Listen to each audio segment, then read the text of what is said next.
atmosphere before a game, I think Game Time Decisions has that same exact atmosphere. This is our arena.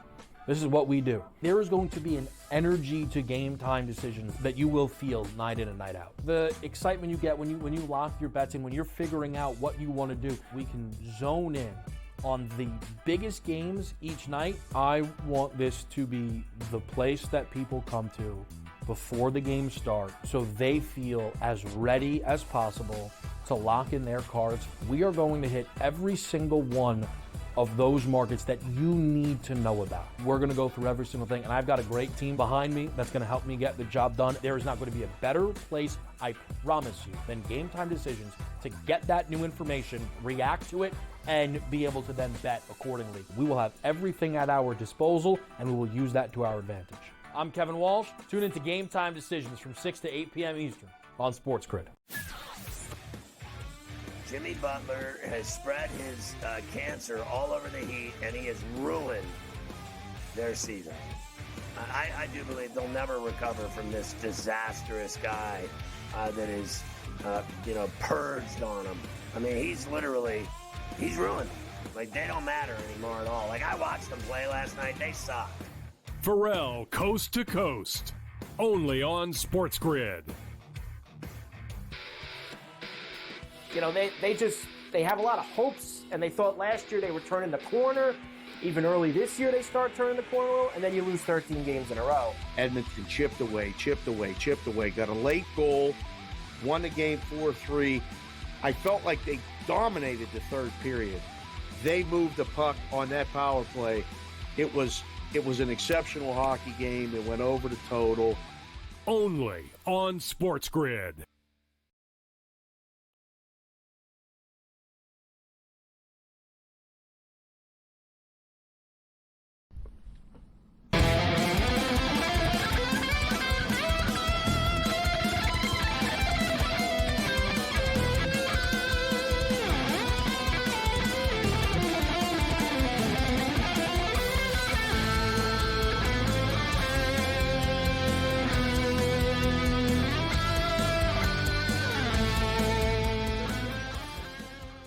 Let's roll. This is SportsRage. I am Gabriel Morency. The pitch, the players, the hustlers, the people that bust them, and everybody else in between. Let's do this thing. The Wicked Wednesday has begun as I see the national anthem has begun. I don't believe there'll be any booing this evening of the anthems in Los Angeles. The Vancouver Canucks and the Los Angeles Kings, the last game to step up on the ice in the National Hockey League. We start here. Breaking news, Quinn Hughes.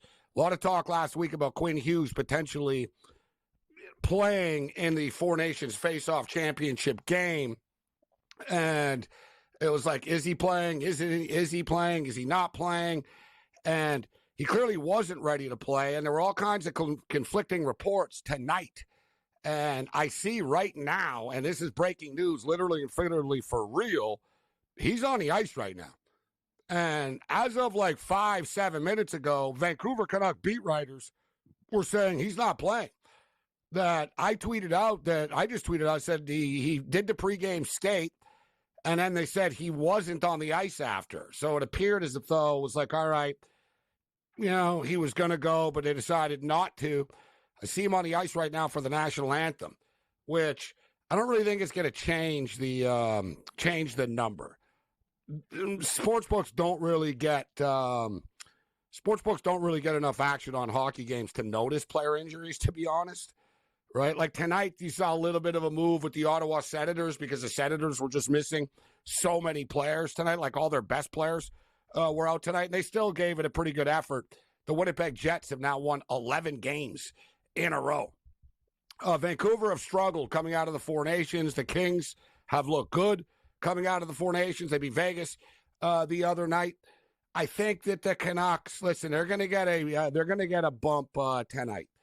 One thing with the Canucks, every time they're sort of kind of left for dead, where even people in Vancouver are more negative about the Canucks than people outside of Vancouver. All right, so there's a lot of negativity about this hockey team. Like people got spoiled last year and thought they were going to be like the best team in the league or something this year. It doesn't work that way, right? Every year is different, but they're battling for a playoff spot.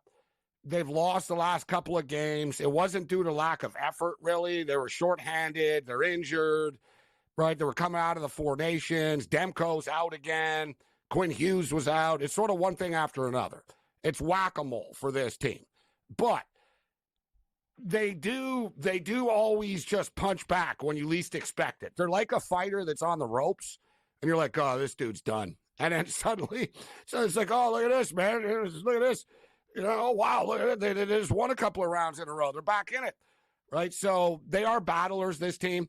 I think it'll be a close game tonight. I think the Canucks are live dogs this evening. And like I said, Quinn Hughes on the ice. There really hasn't been any movement.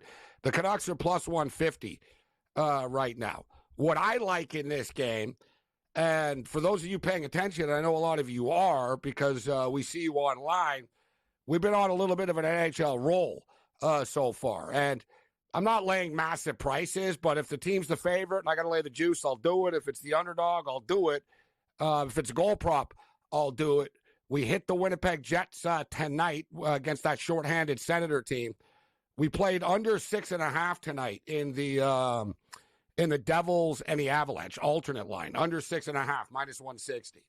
1-0 Avalanche right now. 5 minutes left in the first period of play.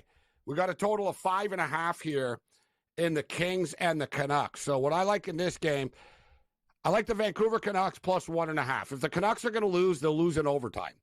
All right, the Canucks are good at like squeezing points out of these games. They got Kevin Lankin in between the pipes tonight, who's now their number one goalie. This gave him a contract extension as well because Demko's always hurt. You got Red Light Rittich in nets for the LA Kings tonight. It just sounds good, right? Anytime the goalie's name is R, it's like Red Light Rasico in Montreal in the old days. But David Rittich isn't, you know what I'm saying. So it's a little bit dicey taking a 5.5 here. But we're going to go under 5.5 in this game, and we'll go with the Vancouver Canucks plus a puck and a half, minus 165, and we'll split the play. We'll take the Vancouver Canucks on the money line as well. I think the Canucks step up, and Quinn Hughes is out there right now. So let's rock and roll as they get their best player back and one of the best players in the National Hockey League. Let me get these extra picks in. We've been killing the National Hockey League. And it's funny because I've been scared of it every day, right? Coming out of the Four Nations, I was like, all right, let's take the Capitals. And then it's just sort of been like, all right, you sort of ride the hot teams and play the hot hand as it rolls on. I hate when they do this. They got me in between like the in-game and the real game betting here. With the Vancouver-LA game, I'm trying to get the bets in, and the pregame bet wouldn't let me, and then the in-game bet wasn't up. All right, so I hate that little in-between period. Sometimes, too, this will happen in basketball. They'll sort of freeze you. Like, hardcore gamblers know what I'm talking about here, right? When you get caught in between. It's like right before tip-off, they take it off the board, but the in-game is locked, and you're like, all right, no big deal. I'll get this in a minute. And then next thing you know, one team goes on like a 12-0 run, and you're like, son of a bitch, the number's gone, right? Old school bettors think differently than the modern bettors. Modern bettors live with like the wild runs early. It's like, no, we got to get the bet in before the game starts. So the game has started. We got college basketball. We got NBA basketball, though not a ton of NBA going on in the late night hours tonight. There's games going on, but we got a full slate of like bubble watch games going on right now. I'm not a bracketologist, but I'm paying attention. You got Kentucky and Oklahoma. This is a big-time game for the Oklahoma Sooners tonight. I like this Kentucky team, actually. They were shorthanded the other day on the road against Alabama. I thought they played well on Saturday. Kentucky's up 43-41. We've got Kentucky on the money line in this game. They're currently laying 4.5. The total's 174.5 in-game. SEC, just like their football conference. Basketball, very high scoring. St. John's up 38-32. The Johnnies becoming a very trendy team right now. They have more fans like nationally right now than they do in New York. Like St. John's are not big. Like they're not big. Like I was at a Big East tournament before at MSG, and like they had the least fans there. And you read previews of games sometimes. It's like, oh, they're playing at MSG. The place going to be rocking and stuff. No, They have less of a home court advantage when they play at MSG when they actually play at home on campus. Arkansas and Texas, bubble watch, big time. Although, listen, they're going to want to put everybody in the SEC. I think you're probably going to get 13 teams in the SEC. Think about that. Maybe more. Like, I don't know about 14, but let's say 13, 14 teams. That's a serious chunk of the tournament field right there. Like, think about that. And they're all justifiable for the most part. Like, I'm not telling anybody, no, they don't deserve to be in. But Arkansas need some wins. And so do Texas. Arkansas are winning 42 to 30 right now. They're at the half. We're on the Hogs in this game. We got the Hogs on the money line, and we got Kentucky on the money line. Games that are going on right now, BYU and Arizona State already got started. This BYU team are ruthless right now. They're just rolling, man. They're rolling home. They're rolling on the road. They're rolling everywhere. Brady Cannon will step up, and we'll get into some golf talk. I got college basketball picks for you. We'll track the NHL game. Paul Bovey steps up, and then we talk NBA basketball. Ian Cameron in the house. The Wicked Wednesday has begun. Bring it.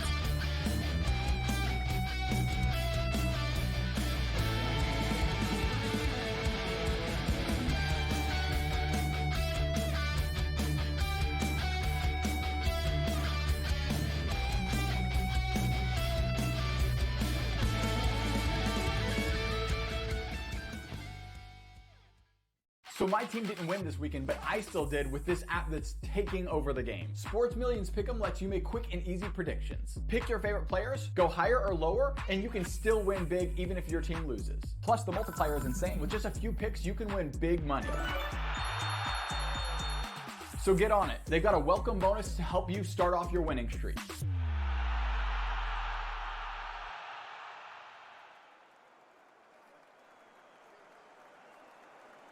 Anyone that's been to a sporting event, the atmosphere before a game, I think Game Time Decisions has that same exact atmosphere. This is our arena.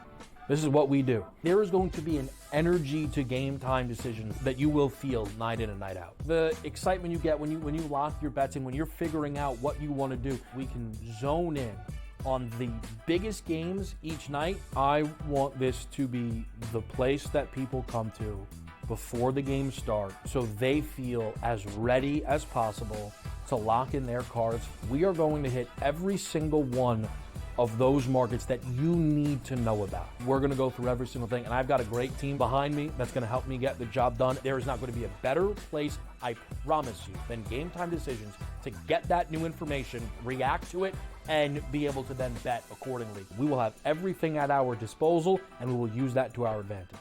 I'm Kevin Walsh. Tune into Game Time Decisions from 6 to 8 p.m. Eastern on SportsGrid. The two guys that can do it all. Too much electricity this morning. This is a good time. We're having a lot of fun. I had to do a triple take. Ka-ching! Why? Because of parity. I didn't mean to offend. Yeah, it's not going to happen. Load management is a dirty word. Let him rip. You know what? Circumstances provide the results. What? How do you do this once? Oh, Donnie, you got such a good show there. A network that is booming. The Early Line, only on SportsGrid. Your gut says Miami is going to win, and you should take the over. Your gut also said your NFT selfies would only go up in value. They didn't. But your head is on SportsGrid and knows the QB is in concussion protocol. The backup has a 45 QBR against the zone coverage. The New York D has the most sacks in the league. So yeah, trust your head. It's smarter to be on SportsGrid.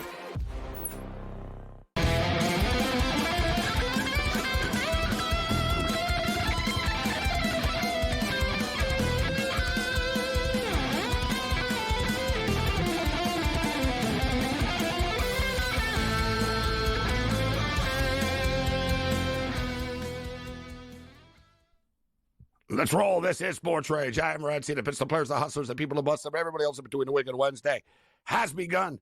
We got a lot of stuff going on. We got hockey going on right now.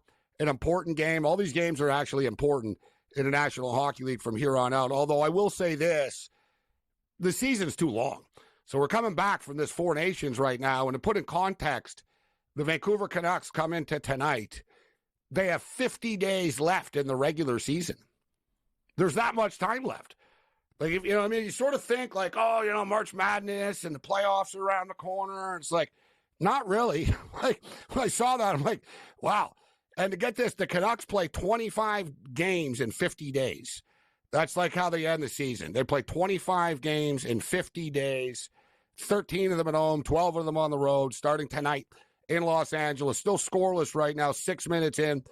I apologize for my tweet, although I just retweeted what the Vancouver Canuck beat writers tweeted out. Good job, guys. This is as good as Quinn Hughes was going to play last Thursday in the Four Nations. But nevertheless, the game has started. We got a scoreless game here. We got a game going on in the Mile High City.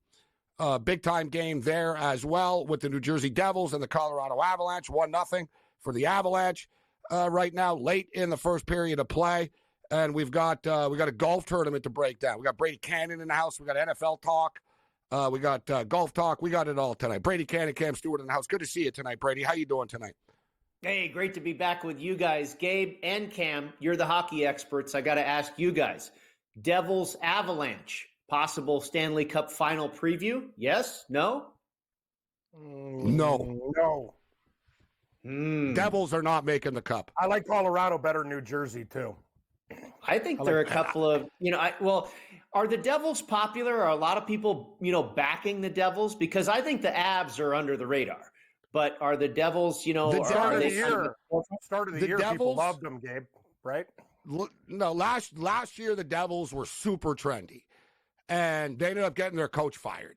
It was one of those deals. You know what I mean? Sort of like think like a football team is supposed to, like the Bears. Like, all right, this is the year they're breaking out. Like, they got all this young talent. And they ended up getting their coach fired. Then they bring in the Maple Leafs coach, and they redo everything. They're like, listen, you guys, like, we can't play 5-4 games. We got to play defense. Like, that was the Devils' big thing. But I was just going to say, the Devils get overshadowed, right? They're not a money team, like in the sense, Brady and Cam. Like, even in New York market, they're an afterthought, right? They play in New Jersey, bro. They play in New they're Jersey. not the in the Panthers, hockey, in they're the not hockey the Lightning. world. I think they're on TV often. Too, personally. No, they're a good hockey team. I'm just being honest. I don't think they're going to make it to the Stanley Cup.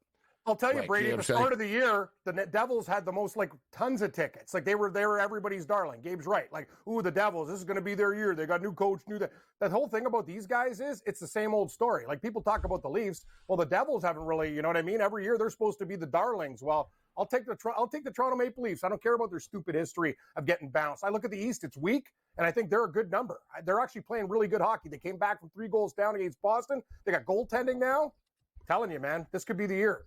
Just saying. Well, you guys may remember, you probably don't. I remember I always like to make 2 bets on 2 teams in each conference to win the conference. And last year I had 3 out of the final 4, and we were able to really, monetize, and then ended up, getting the Panthers home in the final as well. So it was a nice end of the hockey season for me last year. So and I've been handicapping the handicappers, talking to Pizzola and Gamblu and some guys, McInnes, and trying to find out who they like, pick their brain.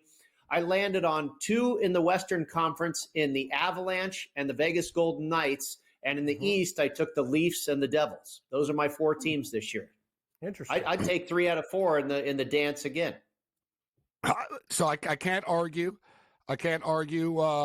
Your Western Conference selections were, what'd you say, the Avs and the Vegas Golden Knights? Correct, yes. So you passed on the Edmonton Oilers this year, huh? Too popular, yeah, and too short of a price, and they lose 1 series and they're done. And I think, I know Vegas has more points than them. And there's Xander Schauffele, bro. They're ready to win a major. Like, it's one of those deals. I'm just going to use a golf term. Well, I know. I mean, they have the best player in hockey, right? We get that.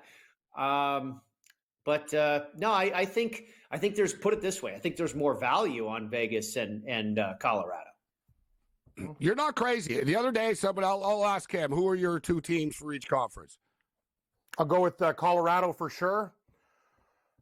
Probably the Dallas Stars for me, Gabe. You're right about Edmonton, but it's just there's a lot of things about that team. Like McDavid could take them, and Draisaitl. I worry about the goaltending and defense. I really do. East, Toronto, Washington, that ship has sailed. So Tampa Bay. Yeah, the Lightning would have been my other choice. I would have gone Toronto and Tampa or Toronto and New Jersey. I don't disagree with you on Tampa. And Pizzola was. I wish we got Washington at the start. And Gabe, let's give McInnes credit. He said they were going to be improved. I didn't see this. I don't know if anybody saw this with the Capitals. They were projected to be one of the worst teams. They're on fire. They're only 6-1 in the conference now. It's crazy. The Lightning at plus 850 to win the Eastern Conference. I don't think it's a bad price. You got a really veteran team. They're starting to dial it up a notch. They probably, you could argue, he's the best coach in the league. You know, he just won with Team Canada and John Cooper. So they're incredibly well coached. They're battle tested, this team. I think the Lightning are dangerous. The East is kind of open. I think the Panthers, I was shocked the Panthers won last year. And I give them credit because they freaking made it to the finals the year before.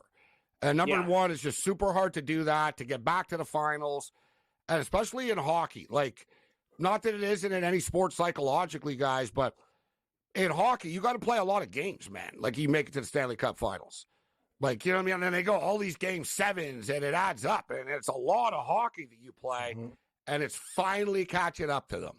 Right, look at Kachuk is hurt now. What happened to the Warriors? Coming off the they played so many games. The Golden State Warriors, they're finally out of gas 10 years later.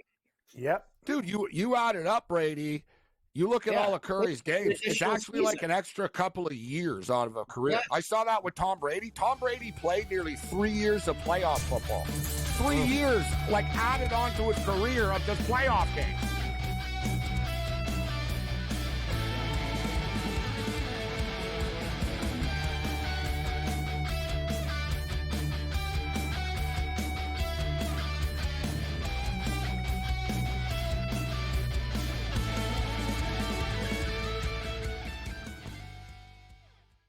Anyone that's been to a sporting event, the atmosphere before a game, I think Game Time Decisions has that same exact atmosphere. This is our arena. This is what we do. There is going to be an energy to Game Time Decisions that you will feel night in and night out. The excitement you get when you lock your bets in, when you're figuring out what you want to do, we can zone in on the biggest games each night. I want this to be the place that people come to before the game starts, so they feel as ready as possible to lock in their cards. We are going to hit every single one of those markets that you need to know about. We're going to go through every single thing, and I've got a great team behind me that's going to help me get the job done. There is not going to be a better place, I promise you, than Game Time Decisions to get that new information, react to it, and be able to then bet accordingly. We will have everything at our disposal, and we will use that to our advantage. I'm Kevin Walsh. Tune into Game Time Decisions from 6 to 8 p.m. Eastern on SportsGrid. We know the Knicks are talented. They're 37-20. It's not a bad season by any stretch. You're just not beating the upper echelon team. This is the Knicks team right now. They're a very good team. And I'm a Knicks fan. You can't look at there and say, this team can win a championship. They're not good enough. They're not good enough defensively. Are we the New York Knicks or are we the New York Fugazis? Just forget about it. The Early Line, only on SportsGrid. Is that kind of helpful when it comes to preparing for a major? Is that you're just like 1 foot in front of you at this point? Ideally come to a place here at Bay Hill where I've had good success in the past. I've only played it the last 21, 2, 3, and 4. So, but I've played it well, and I really like that we're heading there with where I'm at right now. I think it's going to tell me a lot. The Smiley Show, only on SportsGrid.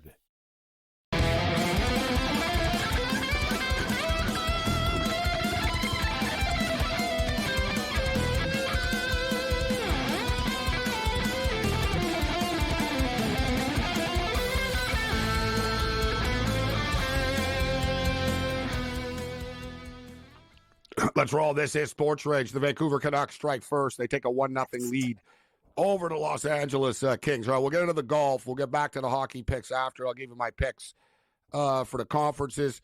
The East is wide open, right? I think, like I said, I think it's going to catch up to Florida, all the hockey that they played. It adds seasons to your career. There was a funny story, too. There was a dude on the Canadians, and he got traded. I forget who it was. Like, if I saw his name, I'd be like, oh, yeah. and he was super depressed. He got traded from the Canadiens to the Florida Panthers, and the Panthers were like always the worst team in the league all the time. And he got there, and everyone in the room could tell he was kind of down and stuff. And someone pulled him aside, and they said, "Listen," they said, "number one, you're not going to get any better golf courses here." They said, number two,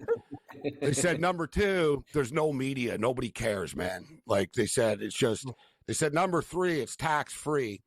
And I'll never forget the story. He goes, and number four, he goes, you're going to add multiple years to your career because we never make the playoffs. There you go. No, but you think like how a player thinks, right? It's like, years of service. But as as you talked about, Brady, with like the Warriors, it's a lot of basketball. Yeah. Think with Draymond Green. This guy's played a lot of basketball over the years. Right. It adds up compared to a dude that's like, hasn't been in the playoffs and gets eliminated all the time. So it catches up in hockey. And I was quickly with it. The Vegas Golden Knights sort of fit that mold for me.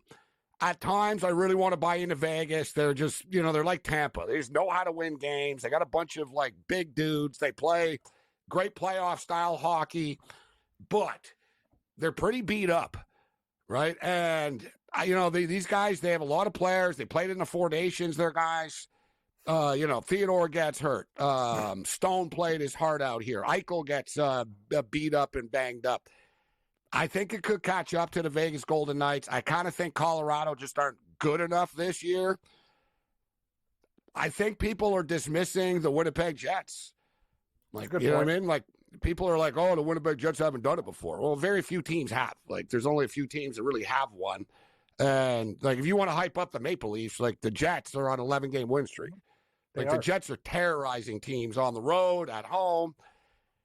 They have Connor Hellebuck, who last week everybody was telling us is the best goalie in the world, right? So, to me, the Jets are dangerous, but they're a lot like the Buffalo Bills, and not in their playoff failures, but in the sense that the town that they play in identifies with the city so much. They're under more pressure than teams are. Like, you're under more pressure than you just are. You play for the Winnipeg Jets, like the Jets versus the Golden Knights, there's more pressure on the Jet players. Right? People in Las Vegas are going to go to the Bellagio and play blackjack after the game. Right? People in Winnipeg are going to go, like, smash windows and, like, break up with their girlfriend after the series. Like, there's a different, like, mentality of pressure on the players when you play, not just on a Canadian team, but on specific Canadian teams, Brady. Like, certain markets, you know what I mean? Like the Green Bays, the Buffaloes in the NFL. The Winnipeg Jets are like that, bro, and, like, the NHL. Like, there's severe pressure on the team. Like, from the bus driver to the school teacher to the taxi driver to the worker at 7-Eleven, everybody's all in. And, you feel it. If it starts going bad, you got problems. But speaking of which, the NBA, everybody complains all the time about load management. But I got to tell you, Brady, these golf tournaments every week, and I know the hardcore golfers, you guys see value in the betting board, but to the casual golf fan, a lot of the big names never seem to play very much, Brady, anymore. Yeah, I tell you, you're preaching to the choir, and that's why they're trying to, make the connection with Liv, because it would spice up the field a little bit. Maybe you get a Brooks Koepka here. Maybe you get a Dustin Johnson. Maybe you get a Tyrrell Hatton, who, by the way, won at Bay Hill, the Arnold Palmer Invitational, where we'll be next year. I really think there's only about 8 guys on the Liv circuit that are relevant, that I really care about. But those are 8 pretty big names that, if 4 of them were in the tournament this week, that's 4 guys that spice this thing up a little bit. Yeah, but what about the PGA guys on the tour? Like, they're playing in the TGL, but when are they here? You're gonna get them for the next 2 weeks. They're gonna. It's a signature event next week at Bay Hill, and then the following week is the Players Championship. So they basically took 2 weeks off. They finished up the West Coast swing with the Genesis Invitational at Torrey Pines. They didn't go to Mexico. Only a few of them are here at the Cognizant. And they're all going to be back, including, you mentioned Xander Schauffele. He's supposed to be back next week at Bay Hill as well. All right, so we'll hit we'll get Brady's picks on the other side. Shane Lowry is the favorite at 22-1. Russell Henley 24-1.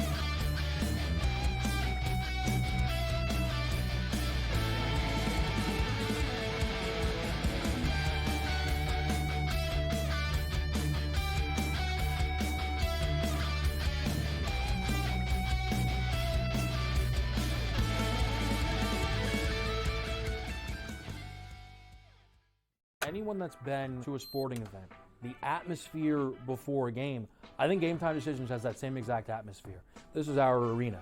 This is what we do. There is going to be an energy to Game Time Decisions that you will feel night in and night out. The excitement you get when you lock your bets in, when you're figuring out what you want to do, we can zone in on the biggest games each night. I want this to be the place that people come to before the games start so they feel as ready as possible to lock in their cards. We are going to hit every single one of those markets that you need to know about. We're going to go through every single thing, and I've got a great team behind me that's going to help me get the job done. There is not going to be a better place, I promise you, than Game Time Decisions to get that new information, react to it, and be able to then bet accordingly. We will have everything at our disposal, and we will use that to our advantage.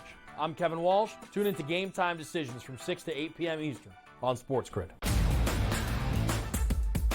We know the Knicks are talented. They're 37-20. It's not a bad season by any stretch. They're just not being the upper echelon team. This is the Knicks team right now. They're a very good team. And I'm a Knicks fan. You can't look at there and say, this team can win a championship. They're not good enough. They're not good enough defensively. Are we the New York Knicks or are we the New York Fugazis? Just forget about it. The Early Line. Only on SportsGrid. Is that kind of helpful when it comes to preparing for a major? Is that you're just like 1 foot in front of you at this point? Ideally come to a place here at Bay Hill where I've had good success in the past. I've only played it the last 21, 2, 3, and 4. But I've played it well, and I really like that we're heading there with where I'm at right now. I think it's going to tell me a lot. The Smiley Show, only on SportsGrid.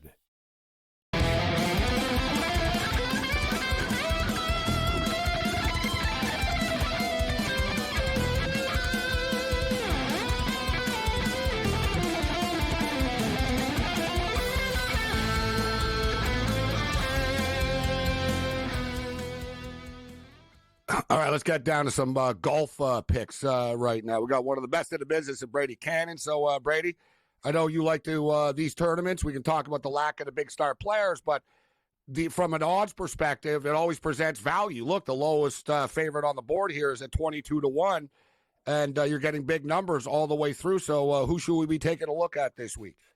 Yeah, it's exciting because I think there is a great chance that your winner is going to be 50-1, 80-1, maybe 100-1. And that's always attractive. But it's also, at the same time, maybe harder to handicap because, if you're looking at 10 stars, if Morikawa's here and Matsuyama and Schauffele, then you figure one of those guys is probably going to win. You're handicapping kind of a smaller pool. Here, it's wide open.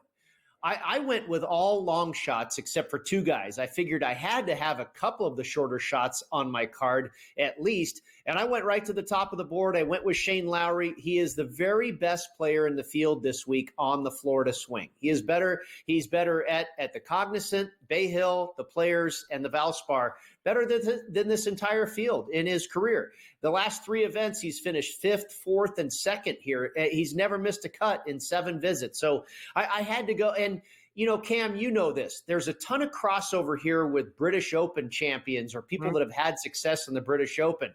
Padraig Harrington's won here twice. Ernie Els, Rory McIlroy, Ricky Fowler's played great here. Adam Scott. Well, Shane Lowry, another British Open winner. So I went with him. And then Taylor Pendrith, a Canadian, 30-1, who I really think is an up-and-coming star. I think this guy is going to be winning some golf tournaments here regularly in the next few years. And I love what he does off the tee. He's second on the tour in ball striking, and he can putt lights out as well. He's got that lethal combination of a short game and a long game. And then the rest of the way, guys, I went with bombs. Nikolai Højgaard at 64-1, JJ Spawn at 70-1, Jonathan Vegas at 85-1. He's been here 10 times. He's only missed the cut once. He's finished top 36 times, and in 2017, he was 4th. This guy's money at this course, so I grabbed him at 85. Nico Echeverria, He has done extremely well on a couple of my correlated courses. He's won twice in the last 2 years. That's more than most guys in this field can say. And yet he's at 100-1. And then I took a real long bomb. A lot of these guys also, by the way, Gabe, live in Florida. Pendrith lives in this town, Palm Beach Gardens, Echevarria. And my last guy, Ben Coles, they live in Ponte Vedra. Shane Lowry lives up the street in Jupiter. They've all played this course 1,000 times. And Ben Coles is my real long bomb at 200-1. He's 15th on tour in ball striking. He's 15th on tour in strokes gained putting. And this is really interesting. This is the hardest course on tour for approach shots from 150 yards or better. Ben Coles is number one in this field for strokes gained approach or hole proximity from 150 to 175 yards. So I thought that was pretty strong right there. I'd be in a lot of trouble on this golf course. A lot of people are. If that first shot is not hard, I'd be in a lot of trouble. I'm just trying to get one of my guys going here. Oh, here we go. Pendrith over Berger. Interesting matchup bet there, Brady. And you lay in 20 cents. A lot of people like Berger this week, but Pendrith, you said it. He murders the ball straight, and his ball striking is impeccable. It's all about the flat stick. Yeah, and I would say Pendrith is a better putter in the long haul than Daniel Berger. Berger definitely prefers Bermuda grass, went to Florida State, finished second recently in Phoenix, but that was kind of where I was headed. I felt Berger was going to be too popular for my liking this week. There was going to be too much love for Daniel Berger. He was kind of an obvious choice here. He's done well here before, and I thought it was very interesting that the odds makers had Pendrith as a favorite. And I was like, yeah, I like Pendrith this week, and I'm gonna jump on that. Now, I have since seen at this same book, it flip, and now Berger's minus 115 and Pendrith is minus 105. But I'm okay. I like the original move or where the odds maker set it. I don't know if there was a move prior to that, but it worked for me last week. Went 2-0 with the matchups, and I saw the same type of line movement. Again, looking at the BetMGM numbers, Daniel Berger is the third largest liability for the books this week. He's one of the most very popular in ticket count percentage, as predicted. So the fact that Pendrith was favored said a lot to me. I'll bring up a golfer, and we'll get to Cam's picks, and I see that Cam has him on his board. And if accuracy is so critical on this golf course, then this would be a perfect golf course for Russell Henley, who's playing great golf right now as well. We're not getting great value as far as the odds because of the field. He's one of the favorites, but Russell Henley from an X and O standpoint seems to make sense, guys. Cam, I see you have him on your board. I do have him, and it was between him and Lowry, and I can't take two guys with chalk, so Lowry had a boost, but it's all about Henley for me, Gabe. He fits every check mark for him. He's also fighting for a Ryder Cup spot. I saw an interview on Golf Channel. He's really jacked up. He loves the Florida swing, Georgia Bulldog. It's just one of those situations where I love Brady's pick too. Lowry never finishes outside the top 5, but Russell Henley is one of the best ball strikers going. All he does is nut shots and keeps it in play. And Brady's streaky as hell. Once he gets that putter going, he can go real low. So it was, you know what, Gabe? I actually think it's a good, Berger's priced the same as Henley, and Henley and Lowry should be way better than Berger. Berger's overpriced this week. I think Lowry and Henley are right where they should be, right, Brady? That's actually a good price, 25, 26 to 1. On Henley. You nailed it. There's 3 or 4 guys that kind of all fit the same bill at the top of the board this week, and you can't take all 4 of them. I chose Lowry. Cam took Henley.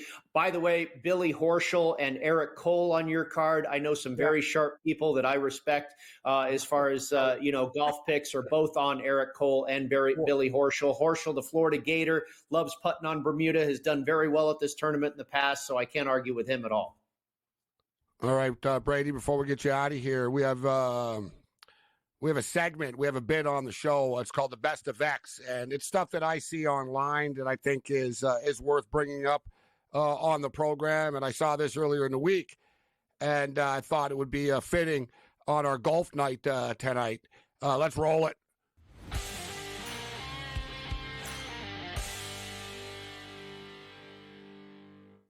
See, this was when golf was cool. Here's Chichi Rodriguez and his caddy. 1975 Masters, Brady. Look at that look at that caddy. Like, that's a caddy. Look at that. Number one, that looks Chichi like Curtis Rodriguez. Mayfield. He looks He's like about to start singing the Pusher or something. That is fantastic. Yes. yeah, and I've Chichi seen that looks picture. like That's a a famous cocaine shot. like kingpin. He looks like a drug dealer, like playing golf, like on his spare time. Yes. How dare you That's an interrupt awesome my round? shot. Like he's looking up, like you know, Exactly. who are you? Let's see Like, if you took it like it didn't see the golf course or clubs, you're like, these guys are running a drunk empire right now. if I was playing on a golf course like behind these two, I'd be backing off. I'd be like, I'm not messing with that caddy, and that golfer looks like he's like a cartel kingpin. Like, don't mess with Hey, it. listen, I'm gonna pal, stand back. don't hit into that group in front of us. They look dangerous. or if they want to play through, I'd be like, yeah, you guys can go on. Yeah, anytime. You guys No go problem, on. guys. That is awesome. Like, But wow, that's when man. golf was cool in those days. You're Like, right. you know, look at that. Oh, Like, yeah.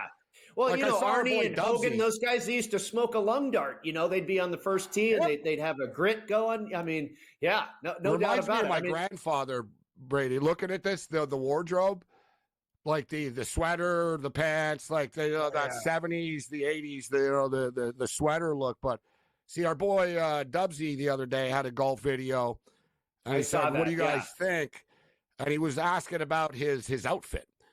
And his outfit was terrible. Like he had like purple shorts and a weird yellow. Like it I was wasn't like, a huge fan. The swing looked good. No, but yeah, no. I mean, what I told him. How about the I socks? said, your swing Remember looks the good, socks? Dubsy. I What were said, they, you're- orange or purple or something. I mean, what was wrong Were with you socks? trying to be mismatched? Like, come on, Dubsy. It was awful. What you like? It was a terrible look. I'm down with you. Great Morency. swing though. Yeah. But this is what Dubsy yeah, great needs. Like Dubsy needs to dress like Chichi Rodriguez or Chai Rodriguez. As Les Nessman would say. Les Nessman, Chai Rodriguez. That'd be If a- I see that'd be a these great, guys wearing these party damn team, tight right? Jogging pants, Morency, I'm gonna snap. I hate that style so much. Bring back this. I'm so done with these guys. Hey Brady, guys wearing khakis on the golf course. It's like, get a grip. Brutal. Speaking of WKRP too, Lonnie Anderson, married to Burt Reynolds, lived in Jupiter.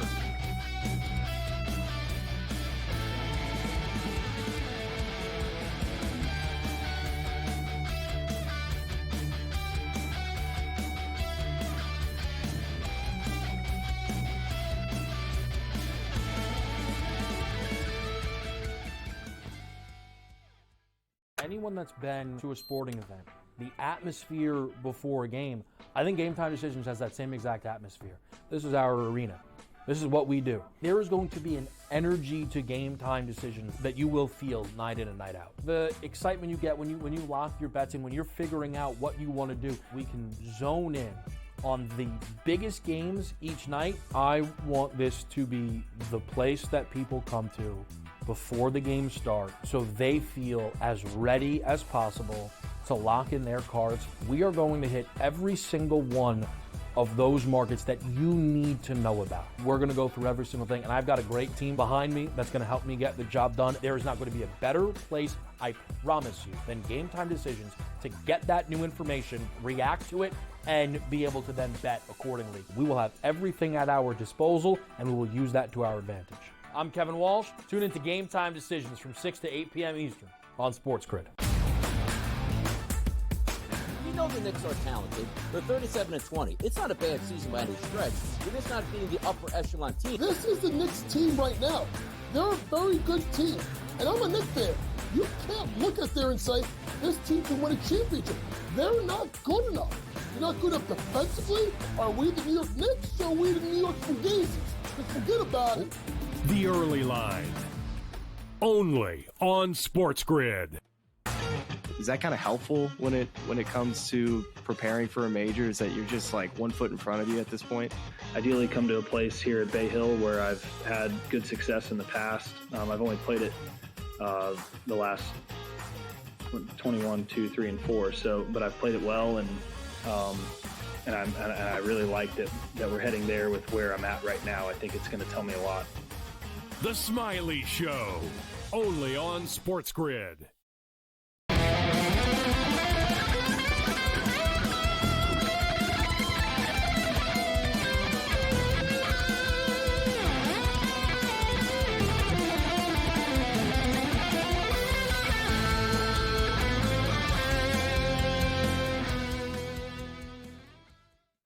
Let's roll. This is SportsRage. Great stuff with Brady Cannon. As always, for the record, we always usually ask him who's the the biggest liability for the books in Vegas, and it's he uses the MGM numbers. And as expected, I thought it was Shane Lowry. It is a lot of money on a lot of tickets on Daniel Berger as well. But interesting, he said that there's a lot of plays on Pendrith as well. Like as far as like volume plays, there's a lot of tickets on Pendrith to becoming a real trendy player.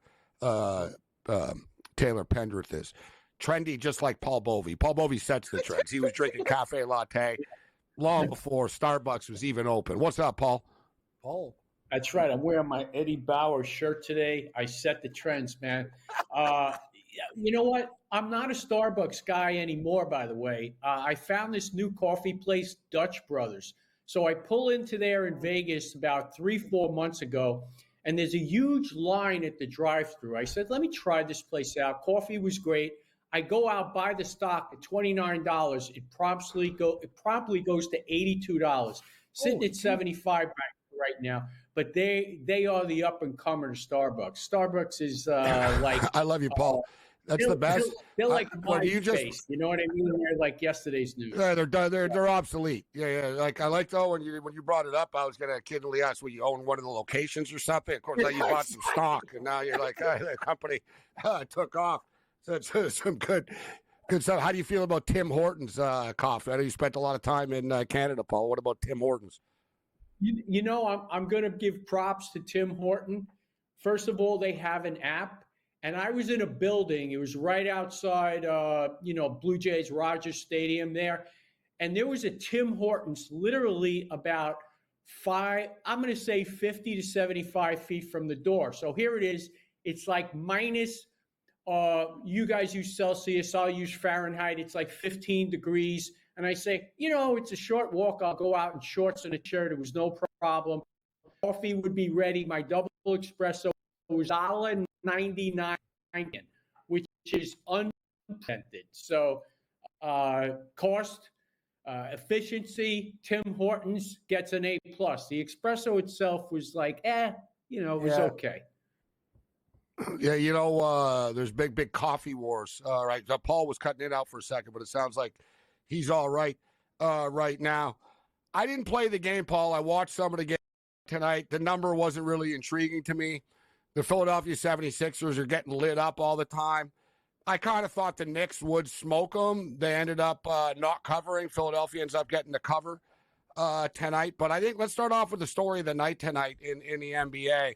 And we didn't get to the Luka stuff last week, so I want to get your take on the Lakers a little bit more in depth. But how about them Pistons, guys? Detroit Pistons win their 8th in a row. They're now 22-9 in their last 31 basketball games. And at what point, Paul, do we start taking the Detroit Pistons for real? I know that the Boston Celtics were on a back-to-back. They played in Toronto last night. Not a big travel situation going from Toronto to Detroit. But the Raptors did give them quite, it was a 10-point game, but it was actually a battle last night for Boston. They had flat legs tonight as the game went on, but you got to give credit to the Pistons, Paul, for getting it done again. And they've been getting it done for about 2 months now. Yeah, the Pistons are up-and-comers. Cade Cunningham, he's certainly lit it up of late. And look, the Celtics have Cleveland coming up on, what is it for you guys? I guess for me, it's Saturday. For you guys, it's Friday, whatever. So that's who they have on tap. And that may have posed a little bit of a distraction. Of course, the Celtics have a 2-1 lead in the season series, and Cleveland's going to be looking to even it up. I think they will get that done. But, yeah, the Pistons have been definitely lighting it up, and they take on the Nuggets, and I believe that's on Friday, and they going to get Denver after that game against Milwaukee, which takes place tomorrow night. So it should be interesting to see if they can keep it rolling. But, yeah, the Pistons have been on fire. Yeah, and you're right as far as the Celtics are concerned. They host the Cavaliers on Friday night, guys, and then they host the Denver Nuggets they host the Nuggets on Saturday. So they got a couple of tough games coming up. No panic for them, but listen, the Pistons are just a fun team right now. Detroit sports as a whole has really turned getting around, there. guys, if you think about it. Like the Detroit Tigers came on last year. The Detroit Lions have been a fun story for the last couple of years. The Red Wings are playing good hockey. Now the Pistons are, the Pistons are going to make the playoffs. They're jockeying for home court, actually, in the first round of the playoffs. I did not play a lot of NBA basketball tonight. I played the Pistons plus the points. I played the Raptors plus the points. The Raptors were back-to-back, but they were actually 6-4 ATS back-to-back on the season so far this year. They were in the game until they weren't. Indiana pulled away as the game went on in the fourth quarter. You got Sacramento beating up on Utah right now, 84-69, and Houston Rockets beating the San Antonio Spurs 64-56 right now. We got a break coming up, but we got some late college basketball games coming up here, including SMU and California. Cal are getting plus 3 points, guys, on their home court, and are they good? No, but we've been talking about the travel for these teams that have to travel multiple time zones into Stanford and Cal in the Bay Area. Stanford and Cal combined, guys, basketball are 2-13 straight up on the road this year. All right? They're 10-4 at home.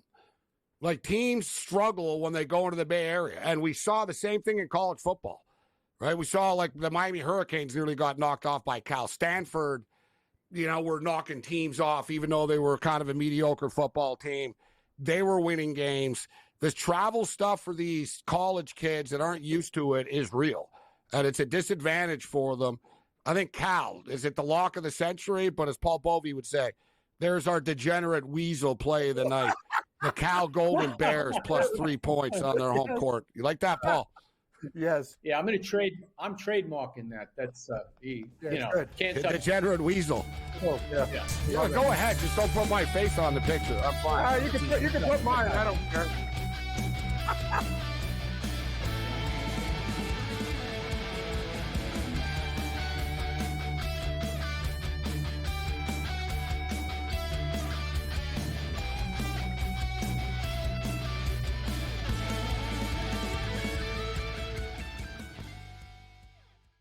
Anyone that's been to a sporting event, the atmosphere before a game, I think Game Time Decisions has that same exact atmosphere.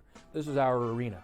This is what we do. There is going to be an energy to Game Time Decisions that you will feel night in and night out. The excitement you get when you lock your bets in, when you're figuring out what you want to do, we can zone in on the biggest games each night. I want this to be the place that people come to before the games start so they feel as ready as possible to lock in their cards. We are going to hit every single one of those markets that you need to know about. We're going to go through every single thing, and I've got a great team behind me that's going to help me get the job done. There is not going to be a better place, I promise you, than Game Time Decisions to get that new information, react to it, and be able to then bet accordingly. We will have everything at our disposal, and we will use that to our advantage. I'm Kevin Walsh. Tune into Game Time Decisions from 6 to 8 p.m. Eastern on SportsGrid.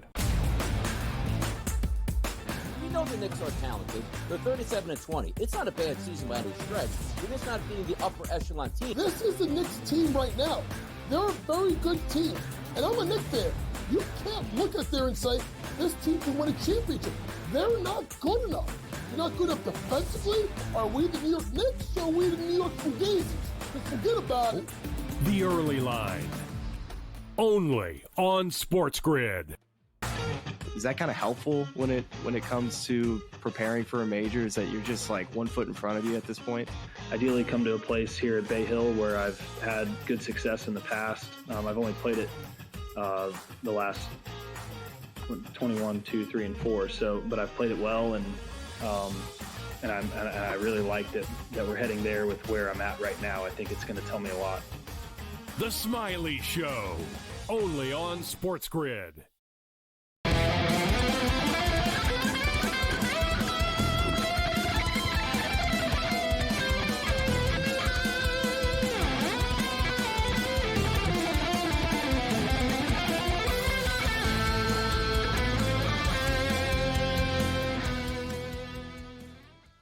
This is SportsRage. I am Morency.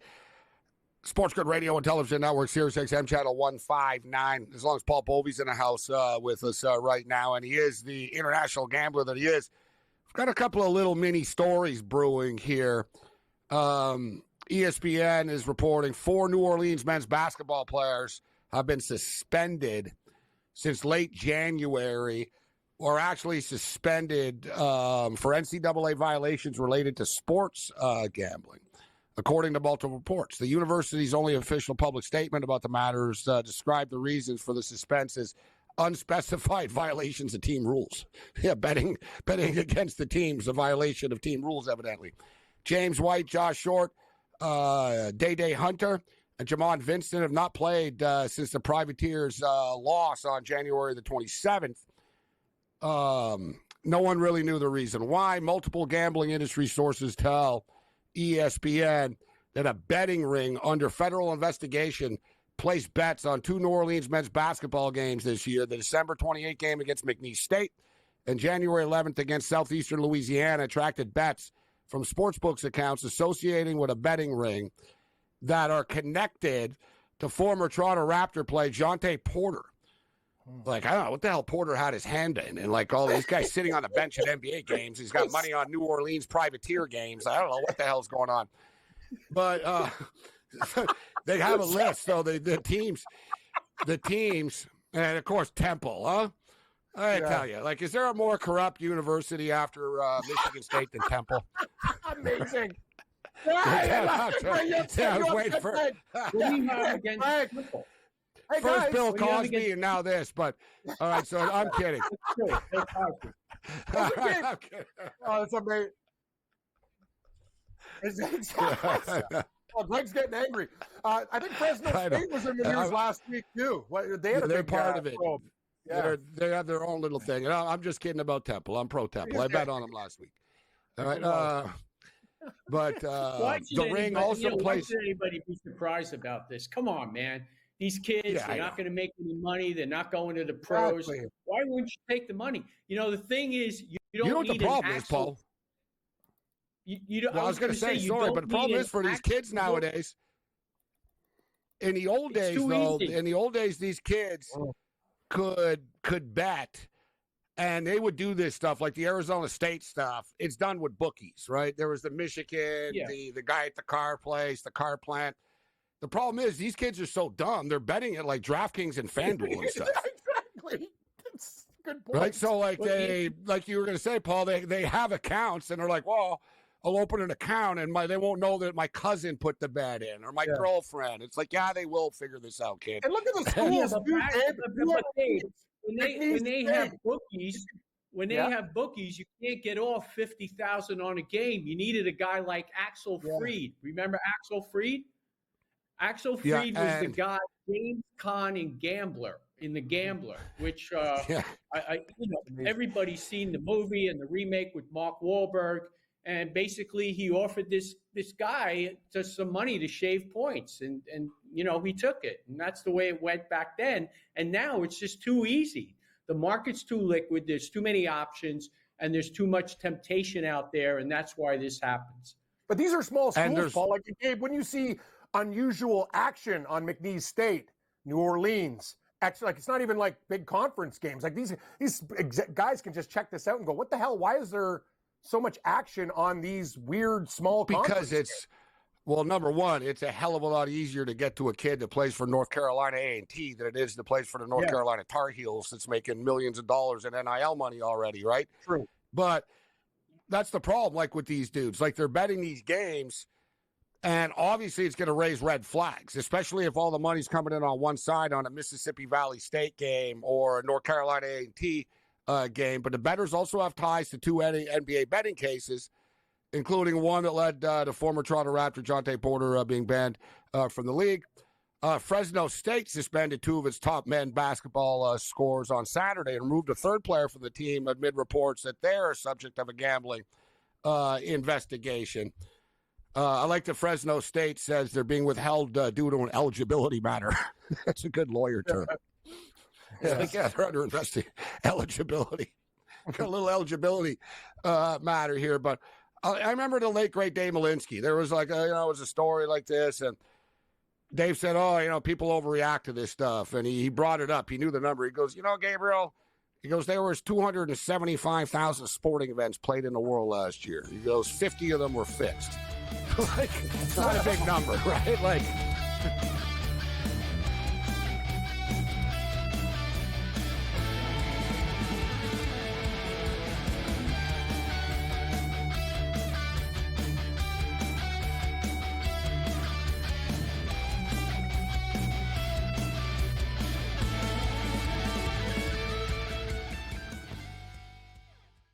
anyone that's been to a sporting event, the atmosphere before a game, I think Game Time Decisions has that same exact atmosphere. This is our arena. This is what we do. There is going to be an energy to Game Time Decisions that you will feel night in and night out. The excitement you get when you lock your bets in, when you're figuring out what you want to do, we can zone in on the biggest games each night. I want this to be the place that people come to before the games start so they feel as ready as possible to lock in their cards. We are going to hit every single one of those markets that you need to know about. We're going to go through every single thing, and I've got a great team behind me that's going to help me get the job done. There is not going to be a better place, I promise you, than Game Time Decisions to get that new information, react to it, and be able to then bet accordingly. We will have everything at our disposal, and we will use that to our advantage. I'm Kevin Walsh. Tune into Game Time Decisions from 6 to 8 p.m. Eastern on SportsGrid. We know the Knicks are talented. They're 37-20. It's not a bad season by any stretch. They're just not being the upper echelon team. This is the Knicks team right now. They're a very good team. And I'm a Knicks fan. You can't look at there and say, this team can win a championship. They're not good enough. They're not good enough defensively. Are we the New York Knicks or are we the New York Fugazis? Just forget about it. The Early Line. Only on SportsGrid. Is that kind of helpful when it comes to preparing for a major? Is that you're just like 1 foot in front of you at this point? Ideally come to a place here at Bay Hill where I've had good success in the past. I've only played it the last 21, 2, 3, and 4. But I've played it well, and I really like that we're heading there with where I'm at right now. I think it's going to tell me a lot. The Smiley Show, only on SportsGrid.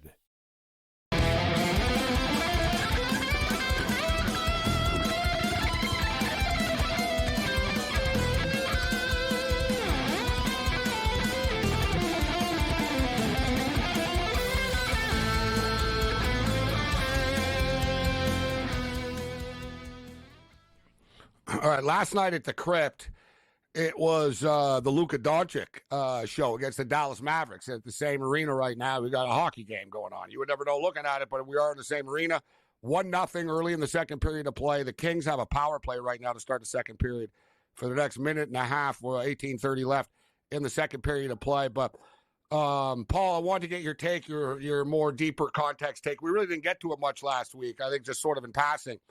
We were up against it with all the games, but Luka Doncic with Dallas right now, and their reasoning for it continues, right? They keep on like bashing him behind the scenes right now and leaking stuff to the media, and they're basically insinuating that he's an alcoholic and he hangs out in not hooker spots, but hookah. You know, like the smoking stuff that he likes to hang around and smoke pipes with people in hookah lounges and drink. And he's a hell of a basketball player, but they think that he's going to break down. He doesn't have a real commitment to winning. All of that, you know what, I think is kind of true. You know what I mean? He's super talented, but you could tell like he's not physically in the best condition and he enjoys himself and all of that.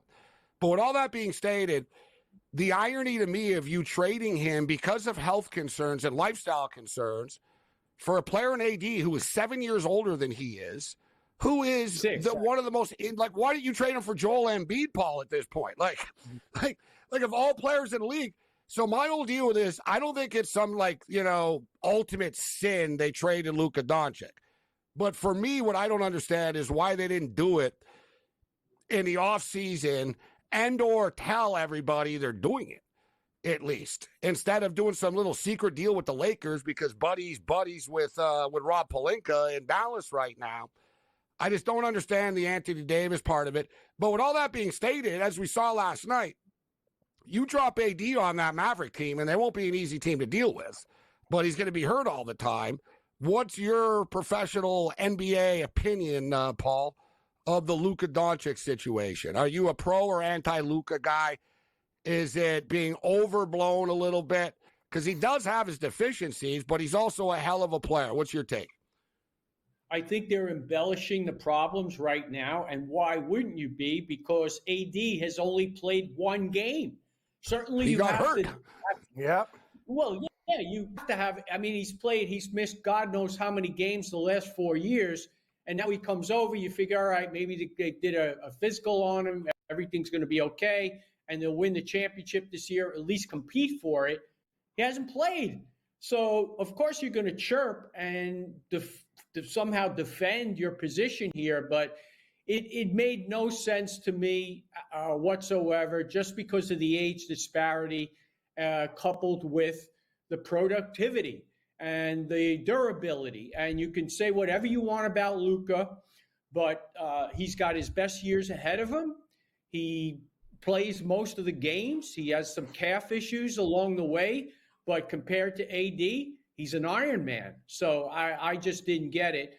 Last night, he did have a triple-double. He struggled from the field a little bit. I think he was 6 of 17. But LeBron picked it up, although he was a -5 plus-minus while he was on the floor. So somehow, some way, even though he was productive in his scoring, the team wasn't at their peak when he was on the court. So it remains to be seen how this is going to turn out. But I think in the long run, the Lakers are certainly going to get the better end of the deal. And one thing as well, two things could be true at the same time, where he probably wasn't going to change with the Dallas Mavericks, right? I mean, he was who he was. But now that he's been called out as much as he has been, and we saw last night, dude, like he looked over at the Mavericks bench and he dropped down. He started doing push-ups before the game in front of them, right? Like, you know what I mean? He hears this and he suddenly does look thinner already. People were joking that the LA Ozempic is better. He's got the celebrity Ozempic, not the LA stuff. Ozempic, better than he's the got Dallas the real, like, Ozempic. basically, yeah. There was like, yeah, man, he got that real Hollywood star Ozempic, not the fake stuff. Like, you know what I mean? That's amazing. That's so good. It's probably true. That's good. That's funny. No, but from a basketball, it does look a little like that. That's the whole thing. When you're that good of an athlete too, and you do those things or whatever, you can lose weight really quick. And think about it, like back and forth, right, Paul? Like, you know what I mean? Like you talk about climbing stairs. Well, what it is, Cam, is to me, it's more that he's in a room now with LeBron James. And even though Paul found a way to take a subtle shot at LeBron James as we were talking about Luka Doncic in the conversation. You can amazing. I heard it, Paul. But with that being said, you can't dispute, Paul, as a workout fiend, you can't dispute LeBron's physical conditioning. So my point is, Luka is going to look at LeBron, who's like 15 years older than he is, and go, "Damn, man, this guy's in pretty good shape." Like, you know what I mean? It's only going to influence him and inspire him, I think, Paul. Yeah, I agree with. I don't think LeBron is going to let him, just get away with what he got away with in Dallas, and he's going to keep him in check. So I think Luka will be better for it, and I think by the time this all plays out, the Lakers will get a championship with or without LeBron. They need another piece or two, and the problem with the Lakers right now, they don't have a guard that can really contain anybody. Last night, Kyrie goes off for 35 points, and that's going to be their liability going forward. The updated Western Conference odds right now, the Oklahoma City Thunder -130, Denver Nuggets +550, the Lakers +650. And Paul, I'll ask you quickly about everybody's talking about Luka Doncic all the time right now. Don't look now, but the Golden State Warriors look pretty good with Jimmy Butler in the lineup. They do. And look, you got pedigree there. You got a bunch of old guys that are proven winners. So you never know what happens come playoff time, because that is a completely and distinct entity from the regular season, and these guys are certainly capable. So they are going to be a force to be reckoned with. I wouldn't take them lightly because they're all proven winners. Every one of them has been part of a championship, and you know, look, it should be an interesting postseason, and whoever takes on the Warriors better not take them lightly. No, I agree. And, you know, Draymond Green got laughed at All-Star Weekend. He was on the panel, and he said, I'm telling you right now, we're going to win the championship. And they're like, who? And he said, us, the Golden State Warriors. And they were like, oh, everyone kind of looked at him like, all right. And he goes, no, I'm telling you, you're going to see. And I think they're 6-1 now since the trade. Might be 7-1, 6-1 straight up. But they've integrated Jimmy well. It's like it hasn't affected their perimeter game. And they're just sort of letting Butler do his thing and you know, roam around. Kerr's done a nice job. Like a lot of times in basketball, guys, you know, you hear about the chemistry issues. Oh, it's hard to integrate guys right away into the lineup and figure out where everyone wants to be. But they've done it very seamlessly in San Francisco right now with the Warriors. So speaking of which, the Warriors are on the road tomorrow night, 5.5-point road favorites against the Orlando Magic. Denver Nuggets, 2.5-point favorites against the Milwaukee Bucks. The Charlotte Hornets. The Hornets, guys, we'll hit this on the other side. We'll keep Paul for a couple more minutes. Yeah, the Hornets last 3 games, these guys have lost like by 54, 42, 36, or whatever. Like they've getting murdered. After beating the Lakers and holding them to 97 points. Amazing. Exactly. Yeah, they've been killed since. Pelicans and Suns, and the Lakers back in action against the T-Wolves, who suddenly sort of heating up a little bit.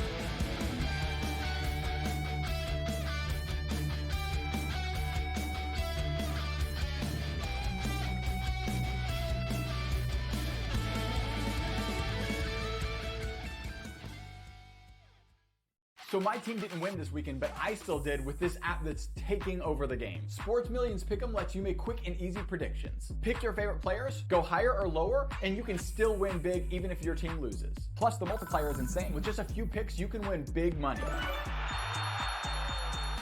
So get on it. They've got a welcome bonus to help you start off your winning streak.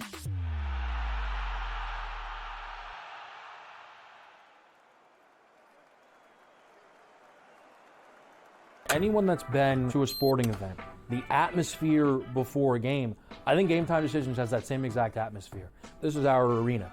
This is what we do. There is going to be an energy to Game Time Decisions that you will feel night in and night out. The excitement you get when you lock your bets in, when you're figuring out what you want to do, we can zone in on the biggest games each night. I want this to be the place that people come to before the game starts, so they feel as ready as possible to lock in their cards. We are going to hit every single one of those markets that you need to know about. We're going to go through every single thing, and I've got a great team behind me that's going to help me get the job done. There is not going to be a better place, I promise you, than Game Time Decisions to get that new information, react to it, and be able to then bet accordingly. We will have everything at our disposal, and we will use that to our advantage.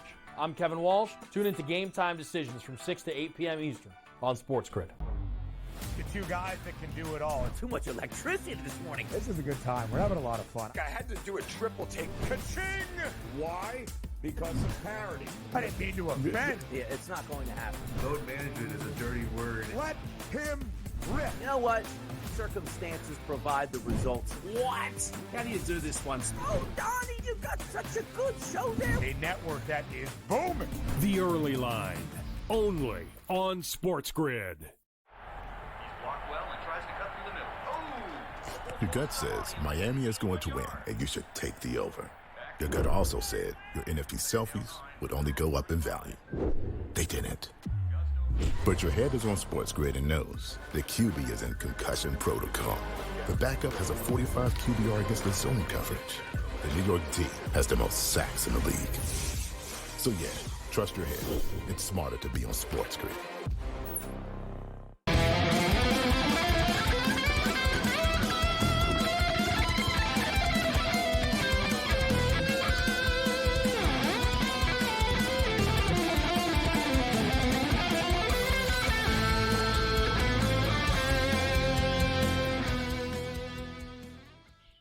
There's been a lot of stuff going on online tonight. The internet is blowing up. Shaden Sharp with arguably the dunk of the year. It actually was pretty legit. I don't get you see them people overreact and players always jump up and act like, oh my God, like they've never seen anybody dunk before. This one actually was pretty good as I see it right now again. He's seriously freaking elevated, man. At the end he came flying in to begin with. And he somehow just kept getting higher and higher and higher as he got close to the basket. And it really was one of those legit, even players on Washington sort of all looked and were like, oh, damn, man. That was seriously legit. And there's a great story that I reposted here. It was courtesy of Barstool. And Barstool's not really in the breaking news business, but whenever they do come up with stuff, it's generally true. And PFT commentator tweeted out, and I saw Pat McAfee retweeted this, and he said, oh, the NFL Combine is fantastic. And Pat lives in Indianapolis, so he would know if this was true. So the fact that McAfee was retweeting this, I think it is true. And this is the story here. You're going to love this, Paul and Cam.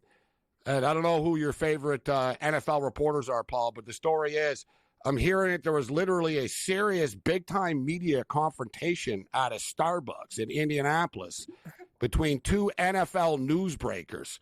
NFL security had to be asked to step in. More to come. So the speculation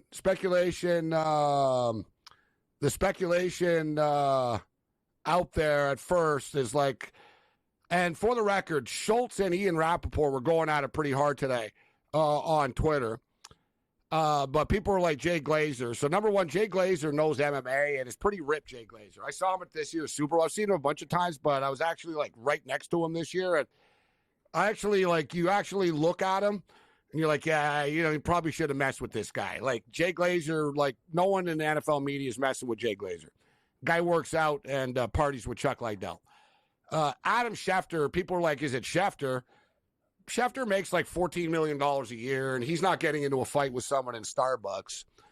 But the fact that Jordan Schultz in the media, the fact that Jordan Schultz, who's in the media, whose father is Howard Schultz, who was the original CEO and owner of Starbucks, people are like, oh, it's got to be Schultz and Rappaport.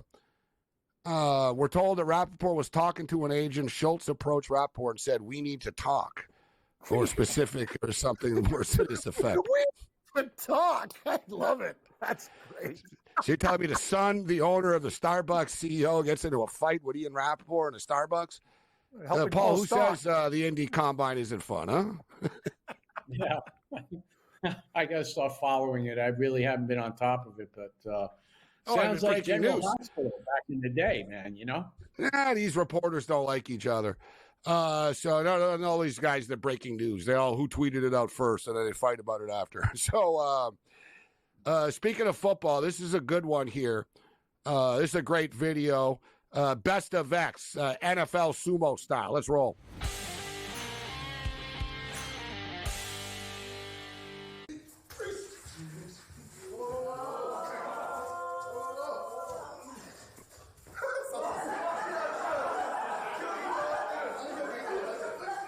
Not only does a sumo wrestler and roll it again, so this is Micah Parsons.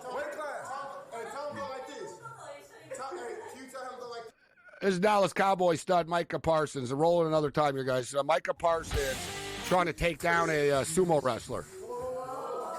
He's toying with him. Not only this, look, the sumo wrestler starts laughing at him here. Yeah. He's literally laughing. He's like, oh, come on. And Micah Parsons is like, hey, get me someone in my weight class. Dude, you're bigger than the sumo wrestler is. That leg power. And he tried, Cam. Look at Parsons. Yes, he exploded into him bam. He tried to truck the Japanese dude. Sumo wrestler wasn't having it, bro. Remember Charles Wong talked about sumo wrestlers taking up the net? How about sumo wrestlers as offensive linemen? Well, that's the thing now. People are like, dear God. What do you think, Paul? Pretty impressive, huh?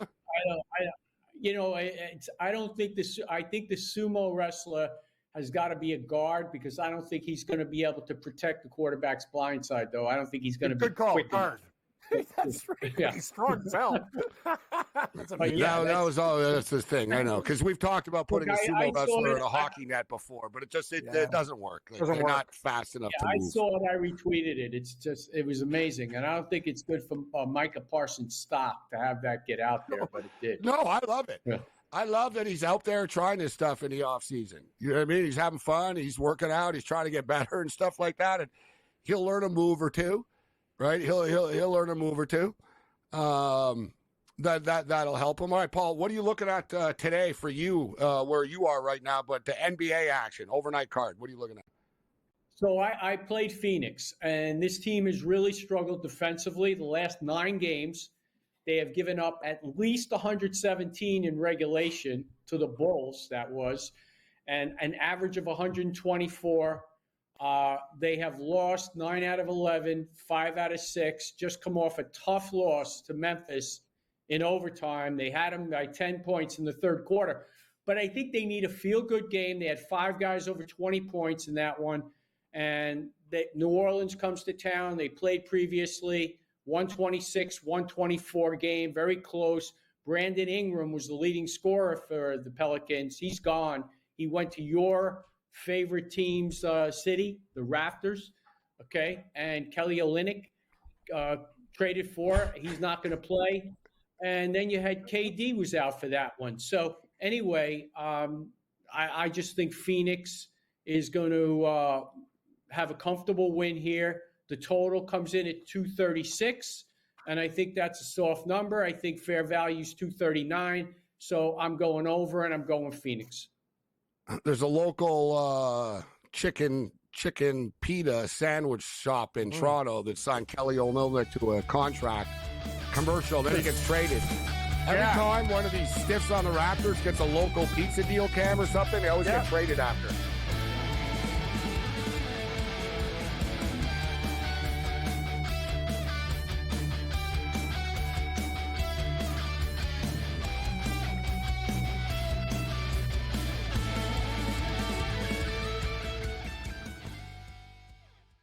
Anyone that's been to a sporting event, the atmosphere before a game, I think Game Time Decisions has that same exact atmosphere.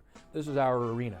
This is what we do. There is going to be an energy to Game Time Decisions that you will feel night in and night out. The excitement you get when you lock your bets in, when you're figuring out what you want to do, we can zone in on the biggest games each night. I want this to be the place that people come to before the games start so they feel as ready as possible to lock in their cards. We are going to hit every single one of those markets that you need to know about. We're going to go through every single thing, and I've got a great team behind me that's going to help me get the job done. There is not going to be a better place, I promise you, than Game Time Decisions to get that new information, react to it, and be able to then bet accordingly. We will have everything at our disposal, and we will use that to our advantage. I'm Kevin Walsh. Tune into Game Time Decisions from 6 to 8 p.m. Eastern on SportsGrid. We know the Knicks are talented. They're 37-20. It's not a bad season by any stretch. They're just not beating the upper echelon team. This is the Knicks team right now. They're a very good team. And I'm a Knicks fan. You can't look at there and say, this team can win a championship. They're not good enough. They're not good enough defensively. Are we the New York Knicks or are we the New York Fugazis? Just forget about it. The Early Line, only on SportsGrid. Is that kind of helpful when it comes to preparing for a major? Is that you're just like 1 foot in front of you at this point? Ideally come to a place here at Bay Hill where I've had good success in the past. I've only played it the last 21, 2, 3, and 4. So, but I've played it well, and I really liked it that we're heading there with where I'm at right now. I think it's going to tell me a lot.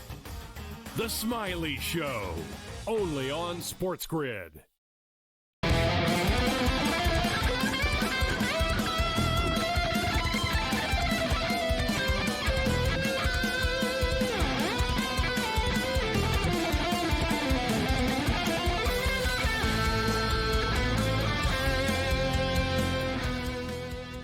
This is Sports Rage. I'm Morency. We're going to keep Paul Bovey for a couple of more minutes. He and Cameron will step up and in.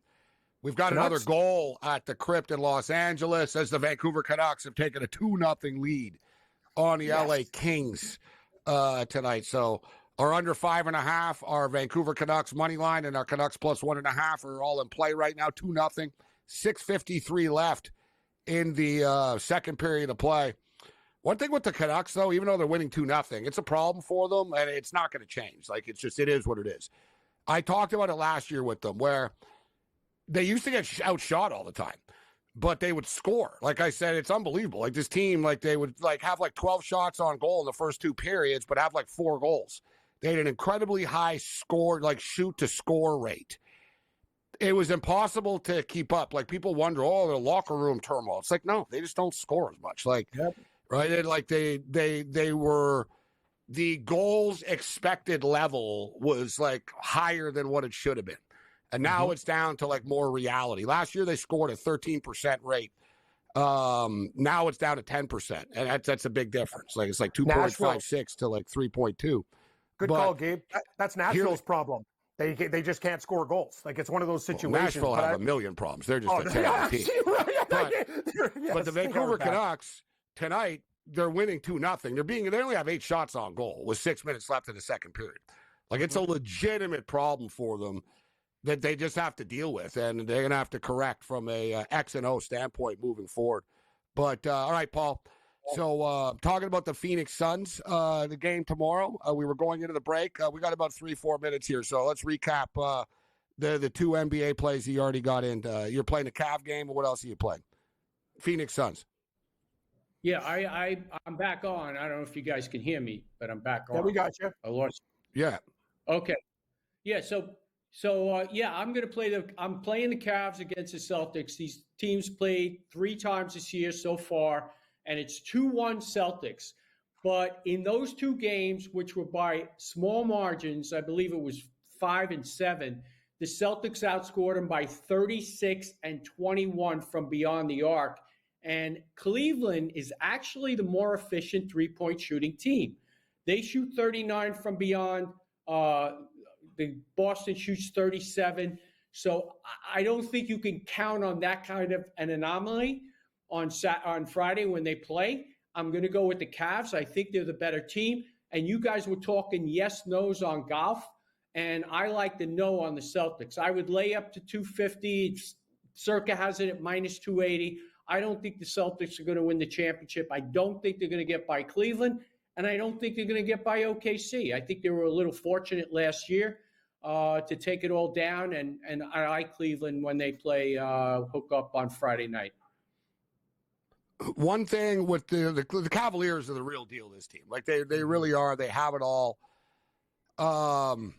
I kind of agree with you with the Celtics. I think they're going to run out of gas. I was talking about it earlier with hockey teams playing, like, going to the finals all the time, and it catches up to your body, and it's hard to stay on top of it mentally. But as far as your Knicks, Paul, health has to be the concern. OG is the key, and I know, being a Raptor fan, bro, it's the same thing when he was with the Raptors. It was always like, is OG playing, and what's the OG status? And he makes that much of a difference when he's on or off the court for teams. But the Knicks have a problem, Paul, this year against the top teams, don't they?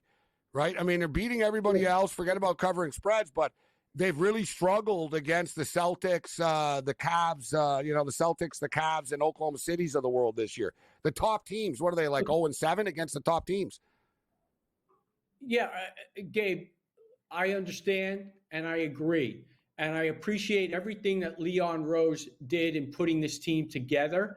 I wasn't a big fan of the Cat trade because we lost Dante, but he's definitely overachieved. But the problem is they don't have enough rim protection.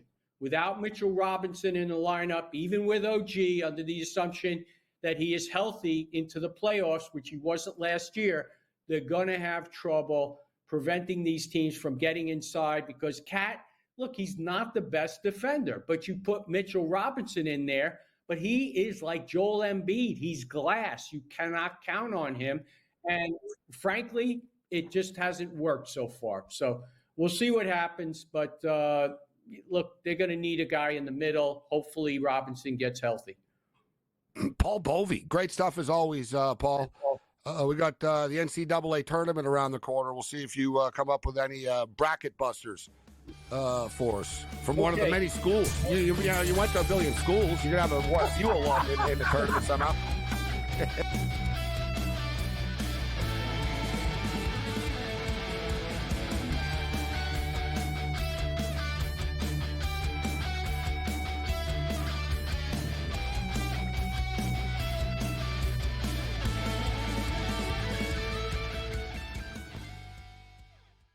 Anyone that's been to a sporting event, the atmosphere before a game, I think Game Time Decisions has that same exact atmosphere. This is our arena. This is what we do. There is going to be an energy to Game Time Decisions that you will feel night in and night out. The excitement you get when you lock your bets in, when you're figuring out what you want to do, we can zone in on the biggest games each night. I want this to be the place that people come to before the games start so they feel as ready as possible to lock in their cards. We are going to hit every single one of those markets that you need to know about. We're going to go through every single thing, and I've got a great team behind me that's going to help me get the job done. There is not going to be a better place, I promise you, than Game Time Decisions to get that new information, react to it, and be able to then bet accordingly. We will have everything at our disposal, and we will use that to our advantage. I'm Kevin Walsh. Tune into Game Time Decisions from 6 to 8 p.m. Eastern on SportsGrid. We know the Knicks are talented. They're 37-20. It's not a bad season by any stretch. They're just not being the upper echelon team. This is the Knicks team right now. They're a very good team. And I'm a Knicks fan. You can't look at there and say, this team can win a championship. They're not good enough. They're not good enough defensively. Are we the New York Knicks or are we the New York Fugazis? Just forget about it. The Early Line, only on SportsGrid. Is that kind of helpful when it comes to preparing for a major? Is that you're just like 1 foot in front of you at this point? Ideally come to a place here at Bay Hill where I've had good success in the past. I've only played it the last 21, 2, 3, and 4. So, but I've played it well, and I really liked it that we're heading there with where I'm at right now. I think it's going to tell me a lot. The Smiley Show, only on SportsGrid.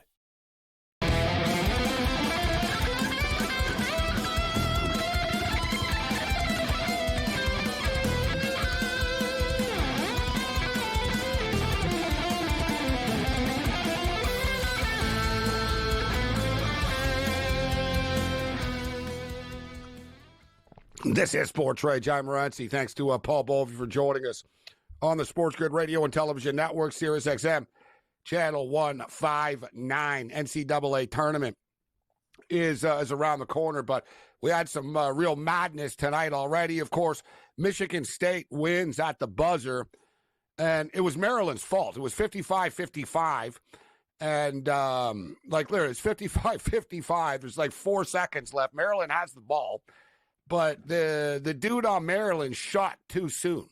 Like, he should have waited, right, a little bit, just another second or so, second and a half or so. He shoots the ball, and it was one of those 1 in a million type of rebounds where he bricked it off the front of the rim. It, rebounded quickly and hard to a kid on Michigan State who just heaved one up like a Hail Mary wing and a prayer at the buzzer. Even Izzo said that was a lucky as hell shot, but we'll take it. And it went in. They win 58-55. Tonight, Kentucky win 83-82 against Oklahoma. They survived. 1 point game on the road. Really, really close. Heartbreaking loss for the Sooners, who are, part of that first 4 out and I guess second 4 out type of deal. I don't know if they'll show mercy for the SEC, but I think they could be on the outside looking in. And we have a real bubble watch game going on right now, and they're in freaking overtime. With Arkansas and Texas. We're on the Hogs on the money line right now. It's 79-76. What happened? For Arkansas with 54 seconds left in overtime.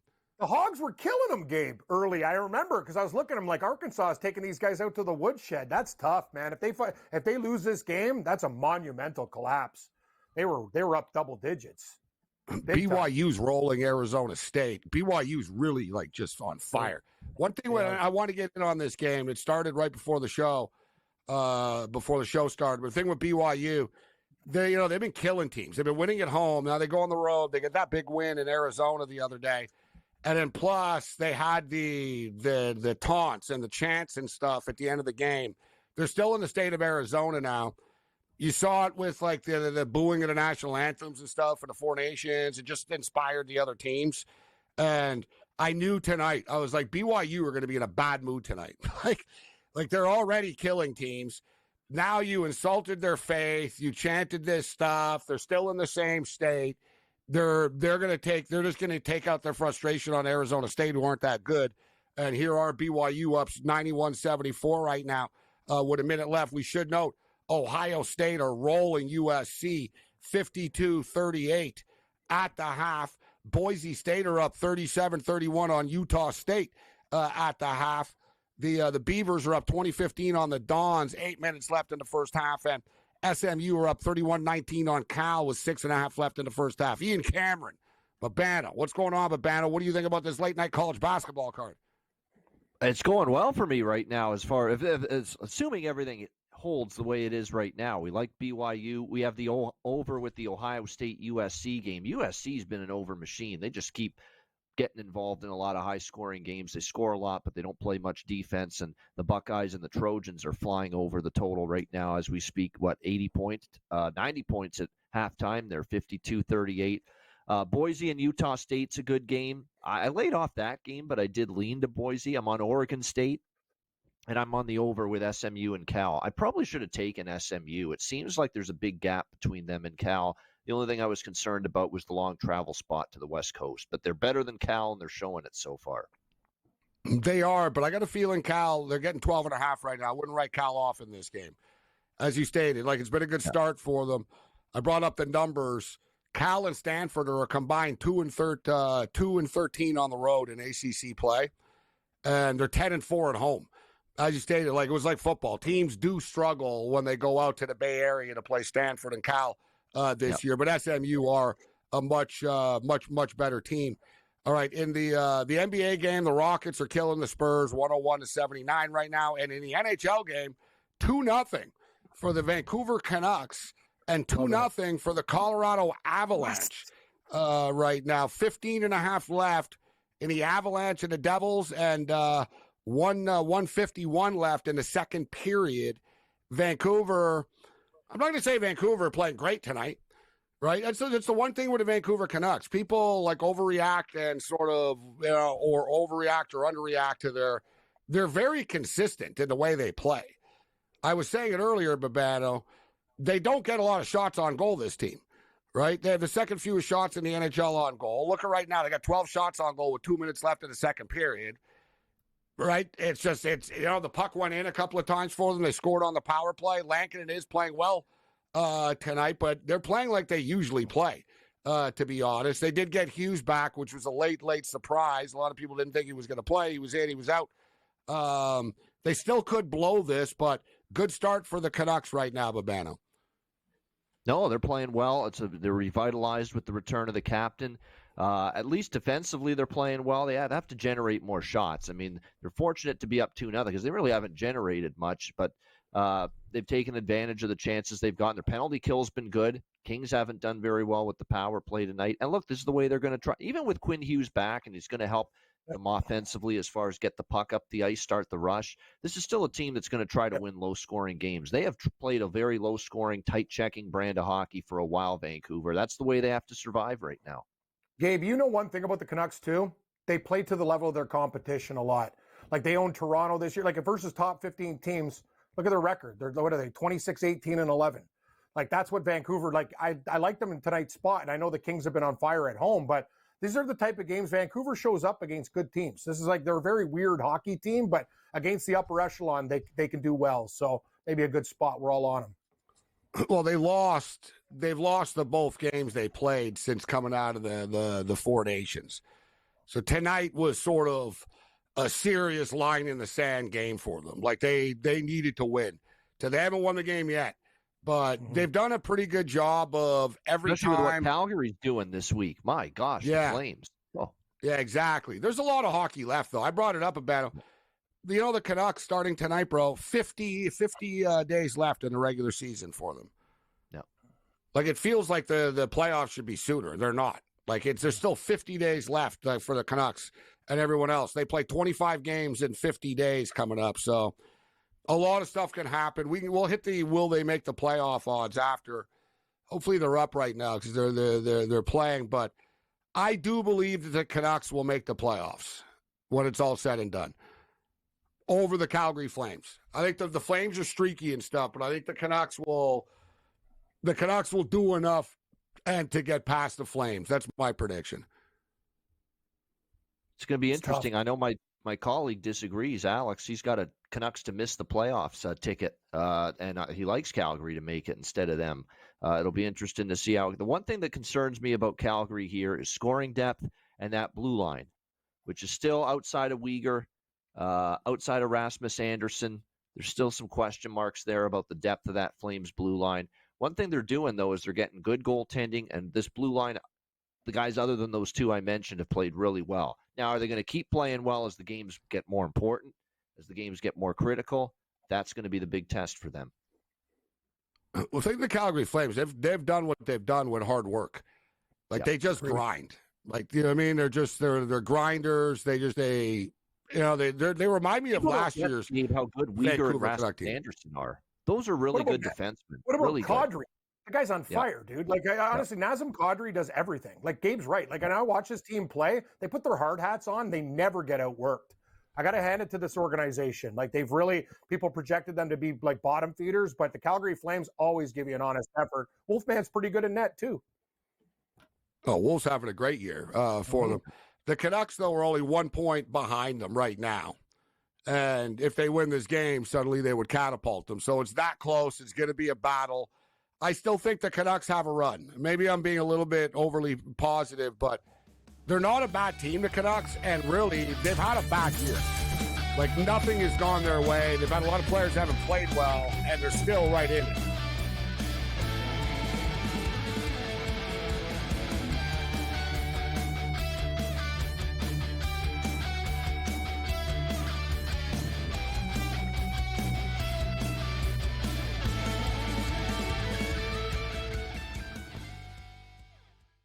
Anyone that's been to a sporting event, the atmosphere before a game, I think Game Time Decisions has that same exact atmosphere.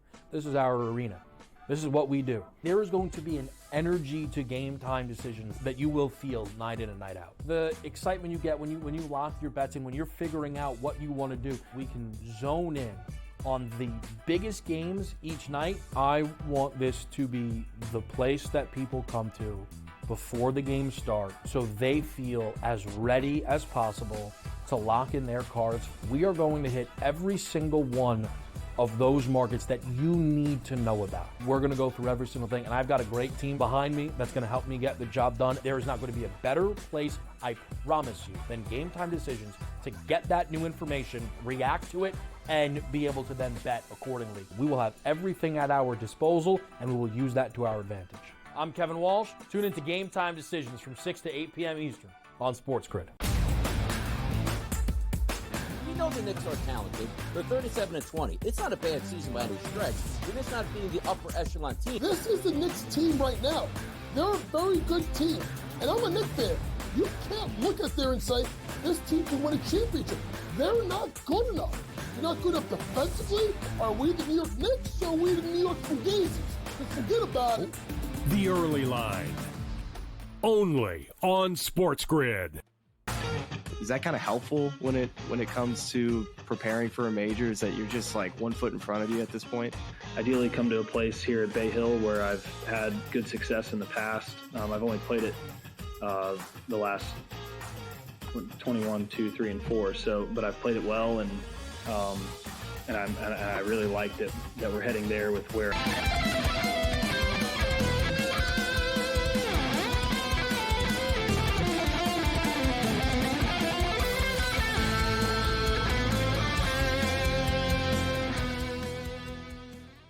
All right, let's do this thing. The Wicked Wednesday continues. Shout out to everybody tuning in on X right now. Our boy Carl Johnson in the house on the Beavers. We got Degenerate Dean says he remembers when Bargnani was doing Primo Pasta sauce commercials. Were still running years after he got traded. That's I'm telling you, there's a law. Like if you're a big white guy on the Raptors and you sign some sort of local deal, you know you're getting traded soon. Yeah, just point blank. If I was Grady Dick, I'd be Primo Pasta and sauce. Yeah, I still Yeah, remember. yeah. him saying- Yeah. It's true, Gabe. Valanciunas, Pizzaville, Bargnani, Primo. You're right. Like these guys are done. Kelly Like, that's Olynyk it. just got traded after he got the chicken pita commercial. Like if I was Fred Van Fleet with the Gillette, he's gone. Yep. If I was Grady Dick, I'd be like thinking, where am I going to get traded to next year? Like, Yeah, it's you're hard right. to He's the wonder. new Gillette spokesperson. You're Dick's right. got nothing to shave. What's he doing in a Gillette ad? Well, he looks good. He's got smooth skin. T-Mac likes it. Come on, Babano. Honestly, He's what funny. it is, I thought Babano, more free like, fair and Cam, than what it is with the Raptors, they do a good job of that because there's a lot of the, if I play in Canada, I won't have the same sponsorship opportunities and, like, you know what I mean? Stuff like that. So they actually tell them, listen, we're going to get you in a Gillette ad. You're going to be on commercials. Don't worry. Like, the Raptors help facilitate. They're not, I don't know about, like, there's rules to it, but it's not a coincidence that if you're on the Raptors, you don't have to be a star player to get, like, TV deals. Look at Scotty Barnes. Scotty Barnes on every second commercial. It's a good example. Like, you know what I mean? If you're on the Raptors, you're going to get Subway ad, sponsorship Google deals. Pixel with Jack all the time. Yeah. Good call. And Google, they big have- companies, too, you know? They have a new one too. It's like you sell your car quickly, and then quickly becomes a sponsor for like this. Yeah. insurance. It's unbelievable. It's like his mom goes, "Great job." Quickly Clutch, gets you're one of the Clutch." lower tier Yeah, ones. you- Quick yeah, online Clutch. insurance. I'm quickly. Do it quickly. They're called Clutch. Amazing. That's so good. You're That's what I'm right. saying. Even quickly, everyone gets a deal. You sign with the Raptors. I got to tell you, Brandon Ingram's got to get a deal with a weed company because that guy looks baked. You're I don't know right. how he plays basketball. Like his eyes are like they're closed. Like he's like literally Bossy. the guy's the chillest. Like dude, like he barely like. He's like, yeah, I'm really, really, really cool to be here in Toronto. Like they tried to do an interview with him. Like the poor girl. Like he gave like 2-word answers. Yeah, I know it's an honor. So what do you think? The Raptors showed confidence. He gave you $120 million for 3 years. I'm very excited about that. No, they're like he's standing there. I love no him. I smile. think he's amazing. Very excited about that. I like him. He a goes, lot. no, he's like, no, I like it here. And he's like, I've always liked it. He goes, when I used to come here as a visitor, I liked it here. Like he gave nothing to this girl. She's like, Brandon Ingram, welcome to Toronto. And she back to you, Jack. Like, you know, after a couple it of was awesome. seconds, it's like, all right, this isn't going anywhere. I'm gonna send it back to you. All right, so we got the 2-0 game here. I wanted to get to this, the Four Nations, and me and Greg discussed this, Greg Frank and Master Control, last week, and we pretty much guessed it. We were wondering about the markets. So the game did 10 million viewers in the United States, the Four Nations final. We have one last best of X, if you can roll this one, Greg, in Master Control. And it was pretty predictable with the markets, but there were a few surprises. So the number one market in the United States to watch the Four Nations was Boston, where it was 19% of households. Pittsburgh, 19%. Sidney Crosby getting a lot of love. Buffalo just loves hockey. Poor bastards, never in the playoffs. Barely any players in the tournament. I don't think they had anybody in the game. They still watched. Like Minneapolis, St. Paul, great hockey town, 15%. Detroit, great hockey town. St. Louis doesn't get credit for it. Great hockey town. Denver, great hockey town. West Palm Beach surprised me, but it's this big MAGA territory down there. So maybe they were all patriotic. Then you got Kachuk that plays there, and you got a ton of Canadians that live there as well. So it's like a weird combination. New York City, 8.9%. Chicago, 8.7%. And there's another list here. You get the actual sort of like how many people. New York City, 675,000 people. Pretty good number, actually. Boston, 500,000 people watching in Boston. Chicago, 320K. Minneapolis, St. Paul. L.A. surprised me, guys, that they were that many. In L.A., Thursday night in California, games at 5 o'clock. They still got 275,000 people. And there's Philadelphia. I would take a flyer shot, but I don't want Greg to cut my mic after the Temple remark early. I'm going to say people in Philly haven't watched championship hockey in a while. It's been a while. It's Bernie Perrant. Yeah. Yes. No, Ron Hextall. No, they made it to the finals since Bernie Perrant. Don't forget, guys, don't forget, though, that if they don't run into Wayne Gretzky and the Oilers in the 80s twice, they could have won a Stanley Cup. Keenan took them to the Stanley Cup final twice. Yeah. Yeah. No, you're right. But the Flyers, you're right. They were one of those teams that were really, really good and just like couldn't get over the top. And Tim Kerr was injured one year when they went to the final. He was like the best scorer on the team. That guy was an underrated player back in the day. Damn right. He was really good. Well, he was paid. Like he was he's underrated now, I would say, with Bantam. No one talks about him now, but when he played, people knew about you know what I mean? Like he played on like Team Canada and played the Flyers always had horrible goaltending after Pelle Lindbergh. That was their bad. Like those series versus Pittsburgh, who'd they have? Like Roman Czechman. Like they had some real No, that's after though. There was a sequence before that. Yeah. No, but they had good goalies after that. They had Bernie Perrant, the tragedy, the Pelle Lindbergh tragedy. Yeah. Bernie Perrant with his eye. Pete Peters was a really good goalie for them. Ron Hextall was a really, really good goalie for them. It's been the post Hextall, which is not. That's what I'm saying. That's what I'm saying. Like, after Hextall, there's been nobody. That's why the Philadelphia Flyers had good teams. You know, very good. Pelle Lindbergh too. What a tragedy. He was one of the best goalies. That sucked. Arkansas just won the basketball game. Big win for them. So we cashed Kentucky and we cashed Arkansas in the little bubble watch games. SMU are leading California by 13, though, right now. 42-29 late in the first half. The Beavers are up on the Dons 31-22. And Boise State are up 43-38. Boise really need to win a bunch of games down the stretch here for their tournament hopes. All right, we'll get some golf picks on the other side. Let's roll.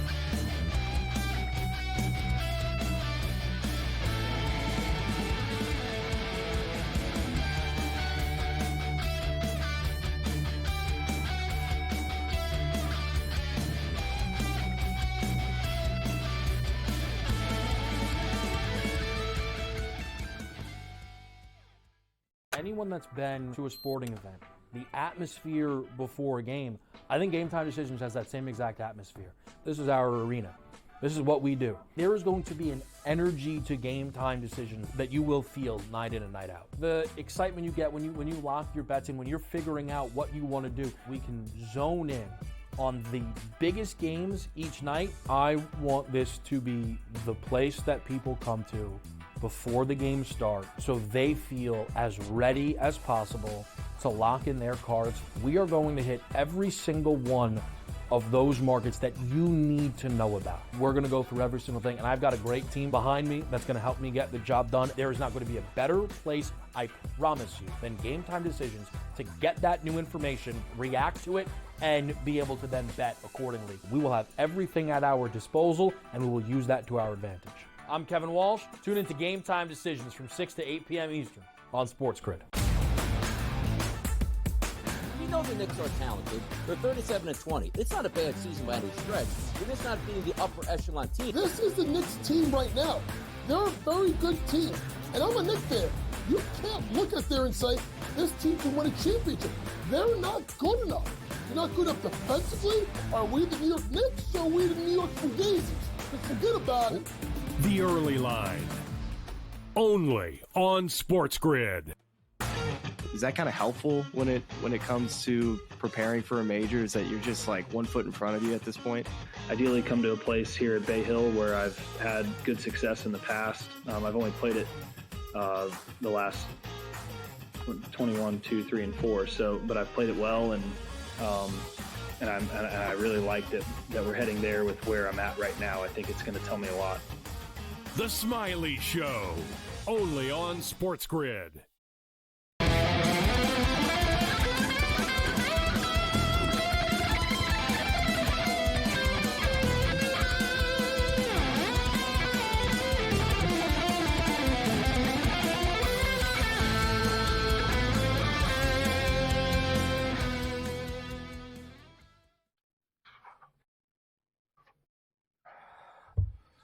He goes George Hainsworth. George Hainsworth is the best goalie ever. He goes, look it up, dumbass. And it was too good. He's like, look it up, dumbass. and we're rolling here. Was talking about the goalies and greatest goalies ever and all this. It's a big, it's a loose conversation. But one of the famous calls in Montreal that we got years ago was from an old dude named Graham. We were talking about Marty Brodeur or Patrick Waugh, and he goes, "Hey, the best goalie ever, you idiots, is George Hainsworth, because he had like 23 shutouts in 1 year, and he actually did, but." You were barely allowed to like pass the puck forward. Like this is like it was like 1918 or 1920 or something. But it's when you talk who's the best goalie ever, it's always going to be, I guess, a personal preference. I would go with Ken Dryden. Like if I needed a goalie in one game, it's a good call. You got Brodeur is great, Marty Brodeur was great and stuff like that. So speaking of which, 2-1 right now for the Devils and the Avalanche. Just started because Greg Frank said the Devils were boring when they won cups during the break. All right, Cam, best bets. Golf, we went over it earlier. What do you got for the Blockbuster Classic that's coming up? What, Cognizant? It used to be called the Honda Classic. I like when they did it. Sounds like a cough medicine or something that's going to knock you to sleep. And also, I like how it's called a classic. Yeah, it's not a classic at all. It was the Honda Classic when they used to hit the car. Was it? Yeah, was this used to be the Honda? Yeah. I mean, they put it right off the car that used to be. And Honda got out of the business. Yeah. I miss Honda already. Yeah. Anyway, Russell Henley game. We talked about him at 25-1. This guy is just one of the best. He's perfect for these Florida tracks too. The guy hits it, and it's all about the putter. But Henley's an amazing golfer. Davis Thompson's a guy that really fits the bill. He's a very, very underrated player at 40-1. Watch out for him. He already has a win, and when he's hot, he's hot. Max Graserman, we talked about a little bit cocky coming out of Duke, but this kid will like the Florida swings. Gabe, we talked about straight ball hitting, approach irons. He's that guy. Billy Horschel, I know Brady Cannon liked him as well, 52-1. He's a Florida Gator. He'll like the surface. Andrew Novak has been knocking on the door all year, and the guy, Eric Cole, lost in a playoff to Chris Captain Kirk that time where he hit the ball. Kirk hit the Honda. Cole is 90-1 looking for that first win, guys. We got top 10s, 20s, and 40s too. I got a couple guys for you, Gabe. I'm going to mix it up because like a lot of the times we got to play. These are the guys you got to hit. Shane Lowry, everyone likes him. I'll take him for a top 10 at plus 260. Daniel Berger, I don't want him to win. Top 20 plus 130. Sepp Straka, a lot of people in the golf world like him this week. Georgia Bulldog plus 150. Watch out for a newcomer, Ryan Gerard. He's been top 20s all season long. Nobody really knows this guy. Corn Ferry guy, now to the PGA Tour, playing well, plus 105. Nicholas Norgard, the other Dane. Everyone's on Højgaard. I like Norgard at plus 135. And Gabe, your boy from Florida Atlantic, Ben Silverman, top 40, plus 140. First round leaders. We hit one last week with Harry Hall and Chris Ventura, golf detective. Henley, 35. Taylor Pendrith, Babano's guy at 50. Andrew Novak, a smooth 60-1. Chris Kirk always plays well out of the gate at 90-1. I'm all in on Eric Cole at 90. And Gabe, your favorite. Remember when you call him the serial killer, Joel Damon, 110-1. He almost won last week, by the way. Joel Damon played great last week. Hopefully he plays well in the first round, 110-1. Good luck, everybody. It's a lot of picks. That's like Babano style. Like a lot of picks there. I only have 6 guys to win. I do top 20s and 30. And Babano's got like 20 guys to win. I got 6. Let's see how many he's got. What do you got, Babano? Okay, what do we got? We've got Andrew Novak. You mentioned him already. 50-1. We got Nikolai Højgaard, 55-1. Luke Clanton, 60-1. You mentioned Ryan Gerard. My golf guy really likes Ryan Gerard this week. 80-90-1 range as potentially someone live. Jake, go take a nap at 90-1. My golf guy likes him there. Isaiah Salinda. That's your guy, Babano. Late night nap, Babano. Yeah, late night. Yeah, Jake. You're right. Isaiah Salinda, 110. A couple bombs here. Isaiah Salinda, 110. Nicholas Echevarria, 110-1. And going down the board even further, Chandler Phillips, 120-1. So a couple of big bombs here at the end. Brady at Echevarria at 110-1. Shout out to our boy Kyle Johnson, who says, don't forget about Gar Snow and his big illegal pads. Oh, yes. With the Flyers goaltenders. That's the thing. The Flyers goaltenders, they were so bad they had to cheat with the big pads. Yeah. Gar Snow was a lacrosse goalie. God, this equipment was horrible. Hextall started it, and then Gar Snow just took it to a new level. Hextall had like a literal living room couch as his goalie pads. He walked into like a furniture store. He cut it in two. Those were